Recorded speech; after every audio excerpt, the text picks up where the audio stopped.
Hello friends. BPSC और बिहार के अन्य कॉम्पिटिटिव एग्जाम्स के लिए जो क्वेश्चंस पूछे जाते हैं बिहार स्पेशल के, उनके लिए ये वीडियो बहुत इंपॉर्टेंट है। इस वीडियो में मैंने बिहार स्पेशल के बिहार ज्योग्राफी मतलब बिहार के भूगोल के सारे इंपॉर्टेंट टॉपिक्स जैसे कि बिहार का लोकेशन, बिहार की बाउंड्री, बिहार का राजकीय चिन्ह, प्रमंडल, जिले, अनुमंडल, पंचायत, नगर निगम, agro climatic zones, classification of climates, irrigation projects, topography of Bihar, उत्तर गंगा का मैदान, दक्षिण का पठार, जियोलॉजिकल स्ट्रक्चर, मिनरल रिसोर्सेज खनिज संसाधन, ऊर्जा संयंत्र जो पावर प्लांट्स हैं, रिवर्स नदियां, मिट्टी, फसल, सेंचुरी, अभयारण्य, लेक जो झील है, नेशनल पार्क, वाटर कोर्स जो जलकुंड है और जलप्रपात, ये सारे टॉपिक्स एक ही वीडियो में कवर किए हैं। तो काइंडली वीडियो को अंत तक जरूर देखिएगा, इससे आपको आने वाले एग्जाम में इजीली 4 to 5 क्वेश्चंस देखने को मिल सकते हैं। तो चलिए शुरू करते हैं। बिहार का जो लोकेशन है ना, बिहार एक लैंडलॉक्ड स्टेट है, चारों तरफ से जमीन से घिरा हुआ है। और ये कहाँ पे है? तो भारत के पूर्वी भाग में है। ठीक है, भारत के पूर्वी भाग में, ईस्टर्न पार्ट में। ठीक है, इसका जो लॉन्गिट्यूडनल एक्सटेंट है ना, मतलब देशांतर का जो विस्तार है, वो क्या है? 83 डिग्री 19 मिनट्स 50 सेकंड से लेकर 88 डिग्री 17 मिनट्स 40 सेकंड्स तक। और इसका जो लैटिट्यूडनल एक्सटेंट है वो है 24 डिग्री 20 मिनट्स नॉर्थ से लेकर 27 डिग्री 31 मिनट्स नॉर्थ तक। और इसकी जो शेप है बिहार की, वो लगभग आयताकार है, रेक्टेंगुलर है। ठीक है, अब देखिए बिहार का जो टोटल एरिया है वो इंडिया के टोटल एरिया का 2.86% है। ठीक है, भारत के पूरे क्षेत्रफल के, कुल क्षेत्रफल का, हम लोगों का क्षेत्रफल यानी बिहार का क्षेत्रफल कितना है? 2.86%। और बिहार का भारत में 12वां स्थान है अगर राज्यों में देखा जाए। किस चीज़ के हिसाब से? एरिया वाइज यानी क्षेत्रफल के हिसाब से। और अगर सभी राज्यों और केंद्र शासित प्रदेशों को यानी कि सारे स्टेट्स और यूनियन टेरिटरीज को अगर मिला दिया जाए तो इंडिया का जो रैंक, इंडिया में जो बिहार का रैंक है वो 13th रैंक है। ठीक है, बिहार का रैंक तब कितना आ जाएगा? 13वां। और पॉपुलेशन वाइज हम लोग तीसरे नंबर पे हैं, भारत में तीसरे नंबर पे हैं पॉपुलेशन वाइज यानी जनसंख्या के अनुसार। देखिए हमारे नॉर्थ में हमारे क्या है? नेपाल है, यानी कि बिहार के नॉर्थ में, उत्तर में नेपाल है। और दक्षिण में क्या है? दक्षिण में यहाँ झारखंड है। और पश्चिम में क्या है? पश्चिम में उत्तर प्रदेश है। और पूरब में क्या है? वेस्ट बंगाल है, पश्चिम बंगाल। ठीक है, अब नॉर्दर्न मोस्ट डिस्ट्रिक्ट हमारा कौन सा है, यानी कि हमारा सबसे उत्तरी जिला कौन सा है? तो पश्चिमी चंपारण है। देखिए पश्चिमी चंपारण हमारा नॉर्दर्न मोस्ट डिस्ट्रिक्ट है। सॉदर्न मोस्ट डिस्ट्रिक्ट कौन सा है? तो गया है। ठीक है, सॉदर्न मोस्ट डिस्ट्रिक्ट कौन सा है? गया है। ठीक है, फिर आपका क्या है? वेस्टर्न मोस्ट डिस्ट्रिक्ट, पश्चिमी जिला, सबसे पश्चिमी जिला हमारा कौन सा है? कैमूर। और सबसे पूर्वी जिला कौन सा है? किशनगंज। तो देखिए अब अगर हम लोग देखेंगे नॉर्थ से साउथ तक यानी कि उत्तर से लेकर दक्षिण तक अगर हम बाउंड्री देखेंगे भारत की, बिहार की, तो हम लोग देखेंगे टोटल लंबाई कितनी है? 345 किलोमीटर टोटल लंबाई है उत्तर से दक्षिण तक बिहार की। और वेस्ट से ईस्ट यानी पश्चिम से पूर्व तक जाएंगे तो टोटल लंबाई हमें कितनी देखने को मिलेगी? 483 किलोमीटर, 483 किलोमीटर। देखिए नेपाल की सीमा से ना, यहाँ पर नेपाल है, तो नेपाल की सीमा से बिहार के 7 डिस्ट्रिक्ट्स लगते हैं। वो 7 जिले कौन कौन से हैं? शुरू करते हैं। पश्चिमी चंपारण, पूर्वी चंपारण, सीतामढ़ी, मधुबनी, सुपौल, अररिया और किशनगंज। तो ये जो 7 जिले हैं ना, ये नेपाल की सीमा से लगते हैं। और ये जो पश्चिमी चंपारण है ये आपका उत्तर प्रदेश की सीमा से भी लगता है। ठीक है, तो अगर आप बाईं तरफ देखेंगे तो आपको क्या दिखेगा? उत्तर प्रदेश, यानी कि हमारे पश्चिम में क्या है? उत्तर प्रदेश। तो उत्तर प्रदेश की सीमा से 8 जिले लगे हुए हैं। वो 8 जिले कौन कौन से हैं? देखिए ऊपर शुरू करिए नॉर्थ से, आपको क्या मिलेगा? पहले पश्चिमी चंपारण, फिर आपका गोपालगंज, फिर सीवान, फिर सारण, फिर भोजपुर, फिर बक्सर और कैमूर और अंतिम में रोहतास। तो ये जो 8 जिले हैं ये उत्तर प्रदेश की सीमा से लगे हैं। एक बात और, उत्तर प्रदेश और बिहार में कुछ समय तक, मतलब कुछ दूरी तक, गंडक नदी, घाघरा नदी और कर्मनाशा नदी, ये तीनों बिहार और उत्तर प्रदेश के बीच की बाउंड्री यानी कि बॉर्डर तय करती है, सीमा तय करती है। ठीक है, अब नीचे आ जाएंगे आप दक्षिण में तो आपको मिलेगा झारखंड। तो झारखंड की सीमा से बिहार के कौन कौन से जिले लगते हैं? तो देखिए कैमूर, रोहतास, औरंगाबाद, गया, नवादा, जमुई, बांका और भागलपुर, ये जो जिले हैं ये झारखंड से लगते हैं, यानी झारखंड की सीमा से लगते हैं। तो 8 जिले हैं, ये याद रहेगा आपको। ठीक है, फिर आप पश्चिम बंगाल देखिए ईस्ट साइड जब आप जाएंगे ना, पूर्व के तरफ, तो आपको किशनगंज, पूर्णिया और कटिहार, ये तीनों बिहार के पूर्व में है। और ये जो पूर्वी जिला है, ठीक है, ये तीनों किससे सटता है? आपका पश्चिम बंगाल की सीमा से लगा हुआ है। अब देखिए बिहार की राजधानी कहाँ है? तो पटना में है। तो पटना से कई बार क्वेश्चन आ जाता है एग्जाम में कि पटना से कितने जिले लगे हुए हैं? तो 9 जिले लगे हुए हैं, 9 डिस्ट्रिक्ट्स लगे हुए हैं। वो 9 डिस्ट्रिक्ट्स कौन कौन है? अरवल हो गया, जहानाबाद हो गया, नालंदा हो गया, लखीसराय, बेगूसराय, समस्तीपुर, वैशाली, सारण और भोजपुर। ये देखिए मैप में आप देख ही रहे होंगे सारा, आप मैप में अच्छे ढंग से देख लिए सारा, आपको याद हो जाएगा। मैप से हमेशा याद रखिए इसको, ठीक है, ध्यान रहेगा। ठीक है, अब देखिए जो बिहार का जो गंगा का जो मैदान है, ठीक है, बिहार का जो गंगा का मैदान है, एक्चुअली में बिहार का जो मैदान है ये पूरा का पूरा ना गंगा नदी से दो अनइक्वल हाफ में, अनइक्वल हाफ क्यों बोलूँगा, क्योंकि जो है ना असमान आधा है। वो जो दो भागों में बांटती है ना गंगा नदी, बिहार को दो भागों में बांट देती है। ये देखिए अगर आप ऐसे देखेंगे, ये है गंगा नदी, ये है गंगा नदी, ये बिहार को दो भागों में बांटती है, लेकिन इसका जो उत्तर वाला जो पोर्शन है ना ये ज़्यादा बड़ा है। ठीक है, जब इसको बांटती है तो जो उत्तरी गंगा का जो मैदान है वो ज़्यादा बड़ा है एरिया में, क्षेत्रफल के हिसाब से, और दक्षिणी जो गंगा का मैदान है, सॉरी दक्षिणी बिहार जो रह जाएगा, मतलब गंगा नदी जब बांटेगी बिहार को दो भाग में, तो इसका जो नीचे वाला जो पोर्शन है दक्षिण वाला वो कम है एरिया में। ठीक है, टोटल एरिया अगर बिहार का देखा जाए तो कितना है? 94,163 स्क्वायर किलोमीटर। ठीक है, 94,163 स्क्वायर किलोमीटर। और जो हेक्टेयर में अगर आप इसको बोलेंगे तो 93.6 लाख हेक्टेयर आएगा। ठीक है, और क्षेत्रफल के हिसाब से अगर सबसे बड़ा जिला आप पूछेंगे तो सबसे बड़ा जिला क्षेत्रफल के हिसाब से कौन है बिहार का? पश्चिमी चंपारण है। कितना? 5228 वर्ग किलोमीटर, 5228 स्क्वायर किलोमीटर। और सबसे छोटा जिला कौन सा है? तो शिवहर है। शिवहर है, कौन है? शिवहर। और शिवहर 444 स्क्वायर किलोमीटर यानी 444 स्क्वायर किलोमीटर इसका क्षेत्रफल है। किसका? शिवहर का। ये सबसे छोटा जिला है। अब देखिए बिहार की जो सी लेवल से जो एवरेज ऊंचाई है, मतलब समुद्र तल से जो औसत ऊंचाई है हमारी, ठीक है, वो कितनी है? 173 फीट। और अगर मीटर में पूछेंगे तो 52.73 मीटर आएगा। बिहार का जो फॉर्मेशन है वो 22 मार्च 1912 को हुआ था, और उस वक्त बिहार और उड़ीसा जो है वो बंगाल प्रेसिडेंसी से अलग हो गए थे। कब? 22 मार्च 1912 को। और 1 अप्रैल 1936 को बिहार से उड़ीसा भी अलग हो गया था। ठीक है, और राजकीय पशु क्या है बिहार का? बैल है। राजकीय पेड़ क्या है? पीपल। राजकीय चिन्ह क्या है? बोधि वृक्ष। देखिए ऊपर बोधि वृक्ष है। फिर राजकीय पक्षी क्या है? गौरैया। राजकीय फूल क्या है? गेंदा। राजकीय मछली क्या है? देशी मांगुर। राजकीय खेल क्या है? कबड्डी। राजकीय भाषा क्या है? हिंदी। और सेकंड है उर्दू, और थर्ड पे है मैथिली। राज्य गीत क्या है? मेरे भारत के कंठार करके है राजगीत। और राज्य प्रार्थना क्या है? मेरे रफ्तार पर सूरज की। ठीक है, अब देखिए बिहार में अगर पूछा जाए आपसे कि डिस्ट्रिक्ट्स कितने हैं, जिले कितने हैं, तो कितने हैं? 38 डिस्ट्रिक्ट्स, 38 जिले हैं। और बिहार के जो टोटल सब डिविजन्स है, मतलब अनुमंडल है, ठीक है, वो कितने हैं? 101 हैं। बिहार में कितने प्रखंड हैं यानी कितने ब्लॉक्स हैं? ठीक है, ये 534 हैं, 534। और पंचायत कितने हैं? 8406। ठीक है, 8406। और कितने गांव हैं, रेवेन्यू विलेजेस? तो 45,103 है। और नगर निगम अब कितने हो गए? 19 हो गए। ठीक है, नगर निगम अब कितने हो गए? 19 हो गए। और नगर परिषद कितने हो गए? नगर काउंसिल्स 89, 89।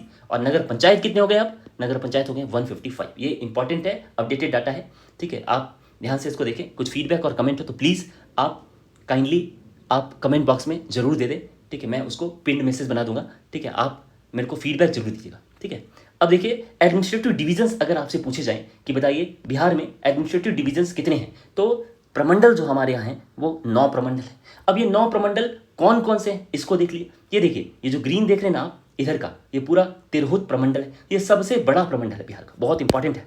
ठीक है, सबसे बड़ा प्रमंडल कौन है? तिरहुत प्रमंडल। ठीक है, ये लार्जेस्ट एरिया है इसका। ठीक है, याद रहेगा आपको। फिर नेक्स्ट पे आता है आपका पटना प्रमंडल। ठीक है, तिरहुत प्रमंडल में कितने जिले हैं? 6। पटना प्रमंडल में कितने जिले हैं? 6। फिर है आपका मगध प्रमंडल, फिर है पूर्णिया, फिर मुंगेर, फिर दरभंगा, फिर सारण, और लास्ट में क्या है? कोसी और भागलपुर। ये देखिए भागलपुर प्रमंडल जो है ना वो सबसे छोटा है एरिया वाइज, एरिया वाइज, और डिस्ट्रिक्ट भी इसमें कम है।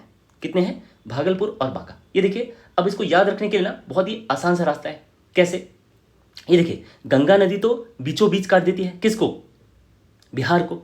तो जब बीचों बीच काटती है ना गंगा नदी, तो ये देखिए कैसे काटती है। देखा आपने? इसका मतलब मुंगेर और भागलपुर ये दोनों डिस्ट्रिक्ट का जो एरिया है वो कुछ एरिया तो गंगा नदी के नॉर्थ में पड़ता है, उत्तर में, और कुछ एरिया गंगा नदी के दक्षिण में पड़ता है। ये दोनों ऐसे जिले हैं। दूसरी बात ये कि जो ऊपर का एरिया है वो ज़्यादा है और नीचे का एरिया थोड़ा कम है, उस हिसाब से गंगा नदी के ऊपर नीचे की बात कर रहा हूँ। अब देखिए ये जो प्रमंडल है, 9 प्रमंडल, इन 9 प्रमंडल को याद आप आसानी से रख सकते हैं। ये देखिए, पश्चिमी चंपारण, पूर्वी चंपारण, सीतामढ़ी, शिवहर, मुजफ्फरपुर और वैशाली, ये सारे जिले किसमें हो गए? ये आपके तिरहुत प्रमंडल में आ गए। अब नेक्स्ट आ जाइए पटना प्रमंडल। पटना प्रमंडल में क्या हो गया? यहां से शुरू करिए, कैमूर, रोहतास, बक्सर, भोजपुर, पटना, नालंदा, ये सारे किसमें हो गए?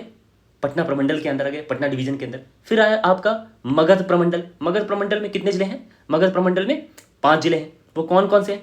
औरंगाबाद, अरवल, जहानाबाद, गया और नवादा, ये 5 जिले हो गए मगध प्रमंडल में। फिर आया आपका पूर्णिया प्रमंडल। पूर्णिया प्रमंडल में कौन कौन है? अररिया, किशनगंज, पूर्णिया और कटिहार, ये 4 जिले हो गए। फिर आपका मुंगेर, मुंगेर में भी 6 जिले हैं। कौन कौन? बेगूसराय, खगड़िया, मुंगेर, लखीसराय, शेखपुरा और जमुई। उसके बाद है आपका दरभंगा। दरभंगा प्रमंडल में कितने जिले हैं? 3 जिले हैं। कौन कौन से? मधुबनी, दरभंगा और समस्तीपुर, तीनों लाइन से ये याद रहेगा आपको, ठीक है। फिर नेक्स्ट है आपका सारण प्रमंडल। सारण प्रमंडल जो है उसमें 3 जिले हैं। सारण प्रमंडल में कौन कौन से 3 जिले? गोपालगंज, सीवान और सारण, ये तीनों आपको लाइन से याद रहेगा। फिर आपका कोसी प्रमंडल। कोसी प्रमंडल में 3 जिले हैं। कोसी प्रमंडल में कौन कौन से 3 जिले हैं? तो सुपौल, मधेपुरा और सहरसा, ये तीनों कोसी प्रमंडल में। और फिर भागलपुर प्रमंडल, वो सबसे छोटा है एरिया में, मैंने आपको बताया क्षेत्रफल के अनुसार भागलपुर प्रमंडल सबसे छोटा है और जिलों के अनुसार भी सबसे छोटा है। इसमें 2 जिले हैं। कौन कौन से? भागलपुर का जिला और बांका का जिला, तो 2 जिले हैं। अब देखिए एग्रो क्लाइमेटिक जोन्स, बहुत बार ना एग्जाम में एग्रो क्लाइमेटिक जोन से एग्जाम में क्वेश्चन पूछ लेते हैं, ठीक है। एग्रो क्लाइमेटिक जोन्स कौन सा पोर्शन बिहार का कौन से डायरेक्शन में है, कौन से एरिया में है, ये पूछ लेते हैं। तो देखिए मिट्टी के लक्षण वर्णन, यानी कि मिट्टी का जो सॉइल कैरेक्टराइजेशन जिसको आप कहते हैं, रेनफॉल, टेम्परेचर, टेरेन, इन सब के हिसाब से बिहार में 4 मेन एग्रो क्लाइमेटिक जोन हैं। ये 4 मेन एग्रो क्लाइमेटिक जोन कौन कौन से हैं? देखिए जोन 1 जो है ना वो नॉर्थ एलुवियल प्लेन कहलाता है। नॉर्थ एलुवियल प्लेन, ये उत्तर जलोढ़ मैदान। ये उत्तर जलोढ़ मैदान क्या है? तो देखिए इसमें वेस्ट चंपारण, ईस्ट चंपारण, ठीक है, वेस्ट चंपारण, ईस्ट चंपारण, फिर आपका सीवान, छपरा, मुजफ्फरपुर, सीतामढ़ी, शिवहर, वैशाली, मधुबनी, दरभंगा, समस्तीपुर, गोपालगंज और बेगूसराय आता है, ठीक है। ये आपका जोन 1 उत्तर जलोढ़ मैदान। फिर है आपका, देखिए यहाँ पर मैंने कलर वाइज यहाँ पे दिया हुआ है, ठीक है, इसको आप देख लीजिए। देखिए मैप सारा इलस्ट्रेशन पर्पस के लिए, ये सारा मैंने इंटरनेट से देख करके आपके एजुकेशनल पर्पस के लिए, ठीक है, इसको दिया हुआ है, ठीक है, इसको आप अच्छे ढंग से देख सकते हैं, ठीक है। फिर आपका नेक्स्ट है जोन 2। जोन 2 में क्या है? नॉर्थ ईस्ट एलुवियल प्लेन है, उत्तर पूर्वी जलोढ़ मैदान, ठीक है। उत्तर पूर्वी जलोढ़ मैदान कौन सा हुआ? ये वाला। इसमें देखिए कौन कौन है, तो पूर्णिया, कटिहार, सहरसा, सुपौल, खगड़िया, मधेपुरा, अररिया और किशनगंज, तो ये वाला जो एरिया है ना इस तरफ का, वो आपने देख ही लिया। इसमें कितने डिस्ट्रिक्ट्स हो गए? 8 जिले हो गए। तो देखिए ऊपर वाला जो जोन 1 था ना, नॉर्थ एलुवियल प्लेन वाला, ठीक है, उत्तर जलोढ़ मैदान वाला, पहला एग्रो क्लाइमेटिक जोन, उसमें 13 जिले थे, याद रहेगा आपको। अब जोन 2 आपने देख लिया। अब है जोन 3A। जोन 3A में ना साउथ ईस्ट एलुवियल प्लेन, मतलब दक्षिण पूर्वी जलोढ़ मैदान आते हैं। तो दक्षिण पूर्वी जलोढ़ मैदान कौन होंगे? ये वाला पोर्शन। इसमें कौन कौन हो गया? लखीसराय, ठीक है, लखीसराय, शेखपुरा, उसके बाद जमुई, बांका और भागलपुर, तो कितने जिले हो गए? 6 जिले हो गए। और जोन 3B, जोन 3B ना साउथ वेस्ट वाला है। तो देखिए ये वाला ना पूरा नॉर्थ है, इसी में नॉर्थ वेस्ट भी कवर हो गया।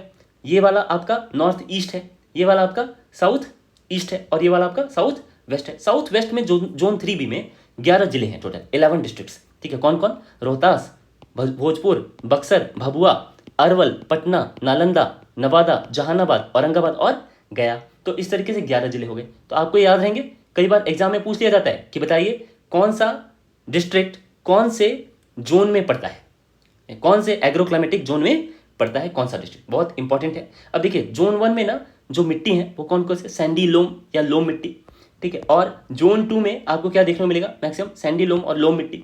जोन 3A में क्या दिखेगा आपको? जोन 3A में, ठीक है, आपको जलोढ़ मैदान, ठीक है, दक्षिण पूर्वी जलोढ़ मैदान। नेक्स्ट आपका जोन 3B। जोन 3B में पश्चिम जलोढ़ मैदान। इसमें क्या ना, ये देखिए ये दोनों में, जोन 3A और 3B में आपको क्या मिलेगा? सैंडी लोम और क्ले लोम, और क्ले और लोम, ये चारों मिट्टियां आपको देखने को मिल सकती हैं। अब देखिए भारत का जो एग्रो क्लाइमेटिक जोन है उसके हिसाब से अगर देखा जाए तो बिहार कहाँ पड़ता है? तो बिहार जो है मध्य गंगा के मैदानी क्षेत्र, जिसको जोन 4 कहा गया है, जोन नंबर 4 में भारत के यानी इंडिया के एग्रो क्लाइमेटिक जोन का कौन सा हिस्से में हम लोग हैं? अगर हमसे पूछा जाए तो हम क्या बोलेंगे? जोन नंबर 4 में है, मिडिल गैंगेटिक प्लेन्स रीजन, मध्य गंगा के मैदानी क्षेत्र में। अब देखिए सबसे ज्यादा फसल उत्पादन वाले क्षेत्र कौन से हैं? तो चावल ना सबसे ज्यादा कैमूर, रोहतास और औरंगाबाद में होता है। गेहूं रोहतास, पूर्वी चंपारण और बक्सर में होता है। मक्का कटिहार, समस्तीपुर और खगड़िया में होता है। एक चीज और, मक्का के उत्पादन में बिहार का देश में दूसरा स्थान है। इंपॉर्टेंट है, एमसीक्यू में आपसे पूछा जा सकता है। मक्का के क्षेत्र में बिहार का स्थान क्या है? दूसरे नंबर का।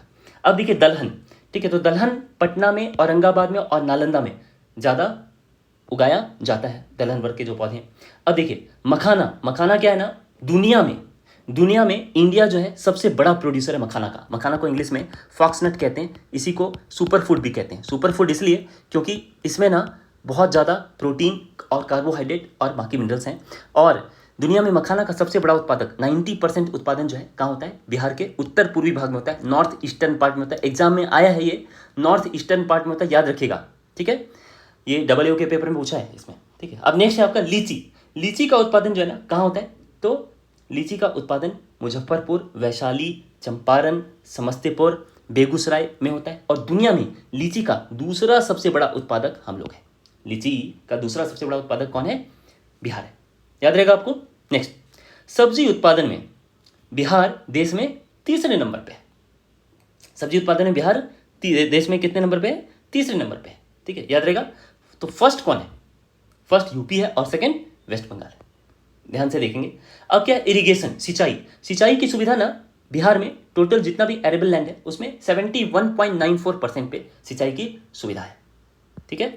अब नलकूप जो है उससे सबसे ज्यादा सिंचाई होती है बिहार में, उसके बाद नहर से होती है, फिर तालाब से होती है। ये एग्जाम में आ जाता है कई बार कि सबसे ज्यादा सिंचाई बिहार में किससे होती है? तो नलकूप से होती है, फिर नहर से और फिर तालाब से होती है। अब देखिए मोस्ट इरिगेटेड डिस्ट्रिक्ट यानी सबसे ज्यादा सिंचित क्षेत्र वाला जिला कौन सा है? तो जमुई जिला है, 16% इरिगेटेड है जम्मू का जिला, ठीक है। और नहर जो है ना सबसे ज्यादा आपको देखने को कहाँ मिलते हैं? रोहतास। और नहरों से सबसे ज्यादा रोहतास जिला जो है सबसे ज्यादा सिंचित है। और नलकूप से सबसे ज्यादा सिंचित कौन सा जिला है? समस्तीपुर है, याद रहेगा। अब नेक्स्ट, फर्स्ट इरिगेशन प्रोजेक्ट जो है, पहली सिंचाई योजना, ठीक है, बिहार की जो है वो कौन सी है? सोन परियोजना 1874 में शुरू की गई, 1874 में। और डेहरी ऑन सोन नहर जो है वो सूखाग्रस्त एरिया था, इसीलिए वहां पर ये सोन परियोजना शुरू की गई। अब सबसे बड़ी सिंचाई परियोजना यानी सबसे बड़ा इरिगेशन प्रोजेक्ट जो है, ठीक है, बिहार में कौन है? ठीक है, वो आपका गंडक परियोजना है। अब देखिए गंडक परियोजना को हम लोग देख लेते हैं पहले इसको। गंडक परियोजना में क्या है? जो वाल्मीकि जलाशय है, ठीक है, वाल्मीकि जलाशय से गंडक नदी परियोजना जो है उसके लिए वाल्मीकि जलाशय बनाया गया है। अब इसका जो पूर्वी भाग है, पूर्वी भाग को हम लोग कहते हैं त्रिवेणी नहर, ठीक है, जो तिरहुत नहर भी कहलाता है। और जो पश्चिमी भाग है इसका वो कहलाता है त्रिवेणी पश्चिम नहर या सारण नहर, याद रहेगा आपको। यानी पूर्वी भाग क्या है? पूर्वी भाग जो है, ठीक है, गंडक का पूर्वी भाग क्या कहलाता है? त्रिवेणी नहर या तिरहुत नहर। और जो इसका पश्चिमी भाग है वो क्या कहलाता है? सारण नहर या त्रिवेणी पश्चिम नहर। अब देखिए कोसी नदी परियोजना, कोसी नदी परियोजना ना हनुमान नगर नेपाल में ये शुरू की गई है।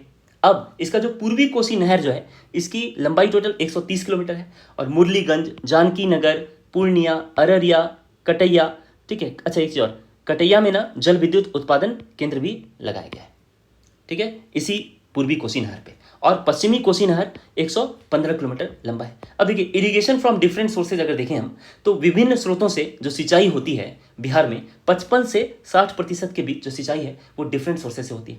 कैनल मैन के नाम से, कैनल, ठीक है, नहर, कैनल मतलब क्या होता है? नहर, ठीक है। तो कैनल मैन के नाम से कौन जाने जाते हैं? लौंगी भुइयां, लौंगी भुइयां, क्योंकि इन्होंने खुद से अपनी मेहनत से बहुत सारे नहर बना डाले। अब देखिए क्लासिफिकेशन जो है ना क्लाइमेट्स का अगर किया जाएगा तो कोपेन के हिसाब से, ठीक है, कोपेन के हिसाब से बिहार में उष्ण कटिबंधीय मानसूनी जलवायु। सबसे पहले एग्जाम में अगर आपसे पूछ लिया जाए कि बताइए बिहार में कैसी जलवायु है, बिहार में कैसा क्लाइमेट है, तो आप बोलेंगे उष्ण कटिबंधीय मानसूनी जलवायु, ठीक है। अब कोपेन के हिसाब से जो क्लासिफिकेशन किया गया है वो है हमारा CWG, कैपिटल C है, स्मॉल w स्मॉल g है। देखिए मॉनसून टाइप है विथ ड्राई विंटर्स है और एनुअल रेनफॉल ना 100 से 200 सेंटीमीटर के बीच है। और AW भी हम लोग इसको क्लासिफिकेशन जो कोपेन ने किया है, ठीक है, कोपेन ने क्लासिफिकेशन को AW भी किया है। AW का मतलब क्या होता है? ट्रॉपिकल सवाना टाइप, ठीक है। एनुअल रेनफॉल 75 सेंटीमीटर का है, ठीक है, हिंदी में यहाँ लिख दिया मैंने। कोपेन जो है CWG है, सूखी सर्दियों के साथ मानसून का एक प्रकार है और वार्षिक वर्षा 100 से 200 सेंटीमीटर के बीच होती है। और AW का मतलब उष्णकटिबंधीय सवाना प्रकार है, जिसमें वार्षिक वर्षा 75 सेंटीमीटर होती है। ठीक है, वीडियो थोड़ा जल्दी कवर इसलिए करा रहा हूँ क्योंकि वीडियो बहुत ज़्यादा लंबा नहीं रखना चाहता मैं। ठीक है, और आप इसको चाहें तो एक बार दो बार रिपीट कर सकते हैं और मैप पे इसको थोड़ा देख सकते हैं, साइड में मैप भी है। ठीक है, नेक्स्ट है आपका त्रिवार्था। तो त्रिवार्था ने जो क्लासिफिकेशन किया है क्लाइमेट का बिहार का, वो बिहार को किस में रखा है? देखिए, बिहार को उन्होंने CAW का में रखा है। का में क्या है? शुष्क सर्दियों के साथ आर्द्र उष्णकटिबंधीय जलवायु, मतलब humid tropical climate with dry winters, इसमें रखा हुआ है। और AW में भी रखा है ट्रॉपिकल सवाना टाइप, यानी कि उष्णकटिबंधीय सवाना प्रकार। तो याद रहेगा आपको। ठीक है, एग्जाम में वैसे जनरली CWG वाला क्वेश्चन ना कोपेन वाला बहुत बार पूछ लेते हैं। ठीक है, कई बार हो सकता है ये पूछ लें, ध्यान से इसको देख लेगा। नेक्स्ट है आपका थॉर्नथवेट। देखिए, थॉर्नथवेट ने CAW करके क्लासीफाई उन्होंने किया है। अगर IMD की बात करें, इंस्टीट्यूट ऑफ मेट्रोलॉजिकल डिपार्टमेंट की, जो पुणे में है, तो उन्होंने भारत का जो क्लाइमेट है उसका क्लासिफिकेशन कैसे किया है? देखिए, उसमें बिहार का जो क्लासिफिकेशन है ना, वो CWA में किया है। बिहार का क्लासिफिकेशन किस में किया है? CWA में किया है। सब tropical monsoon, mild and dry winter, hot summer. इसका मतलब उपोष्ण कटिबंधीय मानसून, हल्की और शुष्क सर्दी और गर्म गर्मी, यानी गर्मी में काफी गर्मी पड़ती है यहाँ पे बिहार में। नेक्स्ट है आपका AW में भी हम लोगों को कैटेगराइज किया, मतलब उष्ण कटिबंधीय सवाना, गर्म मौसमी, शुष्क, आमतौर पर सर्दी होती है। तो देखिए, tropical savanna, hot, seasonally dry, usually winter. ठीक है, ये जो है आपका IMD यानी कि institute of meteorological department Pune के द्वारा क्लासिफिकेशन किया गया है CWA में और AW में। याद रहेगा आपको। अब देखिए, सबसे गर्म जिला जो बिहार का है ना, वो क्या है? गया का है। ठीक है, और सबसे ठंडा जिला भी कौन है? गया ही है। अब देखिए, मौसम क्या है? मौसम यहाँ पर ना कोल्ड वेदर दिसंबर से फरवरी के बीच होता है। ठीक है, ठंड का मौसम दिसंबर से फरवरी के बीच होता है। और हॉट वेदर जो है ना, मार्च से मई के बीच दिखाता है जनरली। ठीक है, गर्म मौसम हमारा कब से देखने को मिलता है? गर्म मौसम देखने को मिलता है मार्च से मई के बीच में। साउथ वेस्ट मानसून ये जून से सितंबर के बीच में होता है। दक्षिण पश्चिम मानसून भी कहते हैं इसको। और रिट्रीटिंग मानसून मतलब होता है लौटता हुआ मानसून। तो ये लौटता हुआ मानसून जो है उसको, जो साउथ वेस्ट मानसून का जो रिट्रीटिंग मानसून है, वो अक्टूबर से नवंबर के बीच, ठीक है, बिहार में इससे बारिश होती है। अब देखिए, मैक्सिमम रेनफॉल जो है ना, वो कौन से एरिया में होता है? अगर आपसे ये पूछा जाए कि बिहार में सबसे ज़्यादा किस रीजन में बारिश होती है, तो देखिए, सबसे ज़्यादा गंडक ट्रांस हिमालयन रीजन में बारिश होती है, जिसमें किशनगंज जो है ना मैक्सिमम रेनफॉल वाला जिला है। ठीक है, तो आपसे पूछा जाएगा कि सबसे ज़्यादा बारिश कौन से जिले में होती है, तो किशनगंज में होती है। और सबसे कम बारिश कहाँ होती है, तो औरंगाबाद में होती है। लोएस्ट रेनफॉल औरंगाबाद में। अब देखिए, मोस्ट फ्लड प्रोन एरियाज क्या है ना, कि ये जो गंगा है, इसके जो उत्तर में जो भाग है, यानी नॉर्थ का जो पोर्शन है ना, ये सबसे ज़्यादा फ्लड प्रोन एरिया है, यानी बाढ़ग्रस्त एरिया है। ठीक है, ये इलाका बहुत बाढ़ग्रस्त है। और जो ड्रॉट एरिया जो है ना, वो अधिकतर कहाँ देखा गया है? पूर्णिया, खगड़िया, कटिहार और समस्तीपुर जिला। ठीक है, याद रहेगा आपको कौन कौन? पूर्णिया, खगड़िया, कटिहार और समस्तीपुर। ठीक है, आप इसको सबको इसमें देख लें, पूर्णिया, कटिहार, समस्तीपुर और खगड़िया, याद रहेगा। अब देखिए, टोपोग्राफिकली ना बिहार 3 रीजन में विभाजित किया जा सकता है। 3 क्षेत्र में बिहार राज्य को टोपोग्राफिकली विभाजित कर सकते हैं। वो कौन कौन से हैं? देखिए, सब हिमालयन फुट हिल्स। अब देखिए ना, आपको ये सारा का सारा अच्छे ढंग से याद कर लेना है। कैसे? बिल्कुल मैप को देख देख करके। ठीक है, और ये जो आपका क्लासिफिकेशन जब भी आप देखेंगे तो नदी को जरूर देख लीजिएगा, रिवर को जरूर देख लीजिएगा, आपको याद हो जाएगा ये सारा। ठीक है, अब सब हिमालयन फुट हिल्स में देख लेते हैं। सब हिमालयन फुट हिल्स में ना नॉर्दर्न पार्ट है बिहार का, जो 932 वर्ग किलोमीटर में है। इसमें उप हिमालयी तलहटी की पहाड़ियां हैं बिहार के उत्तरी भाग में। नेक्स्ट, ये कौन सा एरिया है? ये वाला एरिया, इसी को सब हिमालयन फुट हिल्स का रीजन कहते हैं। ठीक है, नेक्स्ट है आपका इंडो गैंगेटिक प्लेन, यानी उत्तर गंगा का जो मैदान है, इसमें ज़्यादातर कवर हो जाता है गंगा का मैदान। अब ये देखिए, ये जो इंडो गैंगेटिक प्लेन है, गंगा का मैदान, 96.27% एरिया जो बिहार का है, सॉरी यहाँ पर उत्तर गंगा नहीं बल्कि पूरे गंगा का मैदान जो है इसमें कवर होगा। ठीक है, और 96.27% एरिया जो बिहार का है वो किस में है? इंडो गैंगेटिक प्लेन में है। यानी कि 90,650 वर्ग किलोमीटर तो बिहार का एरिया किस में आ जाता है? मैदानी क्षेत्र में आ जाता है, वो भी गंगा के मैदान में। और सदर्न प्लेट्यू रीजन जो 2581 वर्ग किलोमीटर में है, वो सदर्न प्लेट्यू रीजन है। ये सदर्न प्लेट्यू रीजन क्या है उसको देख लेंगे हम लोग। इधर कैमूर का पठार हो गया और इधर छोटा नागपुर का पठार हो गया, यही सदर्न प्लेट्यू रीजन है। अब देखिए, दक्षिण पठारी क्षेत्र, तो हम लोग सबसे पहले ना सब हिमालयन फुट हिल्स को, यानी नॉर्दर्न पार्ट ऑफ बिहार को अच्छे ढंग से देख लेते हैं। ठीक है। नॉर्दर्न पार्ट ऑफ बिहार को ठीक से देखने समय आप सबसे पहले हिल्स के बारे में देखें। देखिए जो सब हिमालयन फुट हिल्स है ना, बिहार जो पश्चिमी चंपारण है बिहार का एरिया, वो शिवालिक श्रेणी जो है उसके ठीक नीचे है, उसी का एक्सटेंशन है, यानी ऑफशूट है वहाँ पर सोमेश्वर श्रेणी। ऑफशूट क्या है? सोमेश्वर श्रेणी। अगर आप नॉर्थ से साउथ जाएंगे तो आपको यहाँ पर उत्तर में, ठीक है, वेस्ट चंपारण में, ठीक है, आपको सबसे पहले क्या मिलेगा? आपको सबसे पहले मिलेगा सोमेश्वर श्रेणी। क्या मिलेगा? सोमेश्वर श्रेणी। सोमेश्वर श्रेणी के बाद आपको क्या मिलेगा? हरहा घाटी, जिसको आप दून घाटी कहते हैं। और उसके बाद सोमेश्वर श्रेणी और हरहा घाटी के ठीक बाद आपको क्या मिलेगा? रामनगर दून। रामनगर दून। तो इस तरह से तीन जो है, ठीक है, ये आपकी श्रेणियां हैं। कौन कौन? इसको थोड़ा देख लिए। एक है आपका सोमेश्वर श्रेणी, ठीक है, और नीचे आपका सबसे नीचे क्या है? रामनगर दून। और रामनगर दून और सोमेश्वर श्रेणी के बीच में क्या है? हरहा घाटी या दून घाटी। याद रखेंगे। अब देखिए पहले सोमेश्वर श्रेणी के बारे में देख लेते हैं। एग्जाम में ना इससे बहुत बार क्वेश्चंस आते हैं। तो सोमेश्वर श्रेणी की जो लंबाई है वो 74 किलोमीटर है, 74 किलोमीटर है। इसकी चौड़ाई लगभग 5 से 6 किलोमीटर है और एवरेज जो हाइट है वो 457 मीटर है, 457 मीटर्स। अब देखिए सोमेश्वर की जो हाईएस्ट पीक है यानी सर्वोच्च चोटी है, उसी पे फोर्ट सोमेश्वर भी बना हुआ है। फोर्ट सोमेश्वर बना हुआ है, सोमेश्वर का किला। 874 मीटर 2884 फीट यही ऊंचाई है किसकी? सोमेश्वर श्रेणी की। 2884 फीट, 874 मीटर। याद रहेगा, ये एग्जाम में आ जाता है कई बार कि बताइए सोमेश्वर श्रेणी की ऊंचाई क्या है। अब नेक्स्ट है आपका हरहा घाटी। हरहा घाटी कहाँ है? तो रामनगर दून और सोमेश्वर घाटी के दोनों के बीच में है। अगर आपसे ये पूछ लिया जाए कि बताइए सोमेश्वर और दून की घाटी, दून की जो हिल्स हैं यानी पहाड़ियां हैं, ये दोनों क्या है? तो आप बताएंगे ये हिमालयन सिस्टम का ही ऑफशूट है। हिमालयन सिस्टम का क्या है? ये ऑफशूट है। और ये कहाँ पड़ता है? अगर आपसे ये पूछ लिया जाए तो आप बताएंगे वेस्ट चंपारण यानी पश्चिमी चंपारण जिले में पड़ता है। अब एक चीज और, कई बार एग्जाम में ये पूछ लिया जाता है कि बताओ कि सोमेश्वर श्रेणी और शिवालिक श्रेणियां ये कब बनी थी? तो आज से 10 लाख साल पहले बनी थी, प्लिस्टोसीन पीरियड में। कब बनी थी? प्लिस्टोसीन काल में। याद रहेगा आपको, 10 लाख साल पुरानी। अब देखिए सोमेश्वर और भिखनाठोरी और कपान और हरहा, ये जो ना इंपॉर्टेंट दर्रे हैं, ठीक है, ये दर्रे जो हैं बहुत ही इंपॉर्टेंट है। कौन कौन? सोमेश्वर, भिखनाठोरी, कपन और हरहा।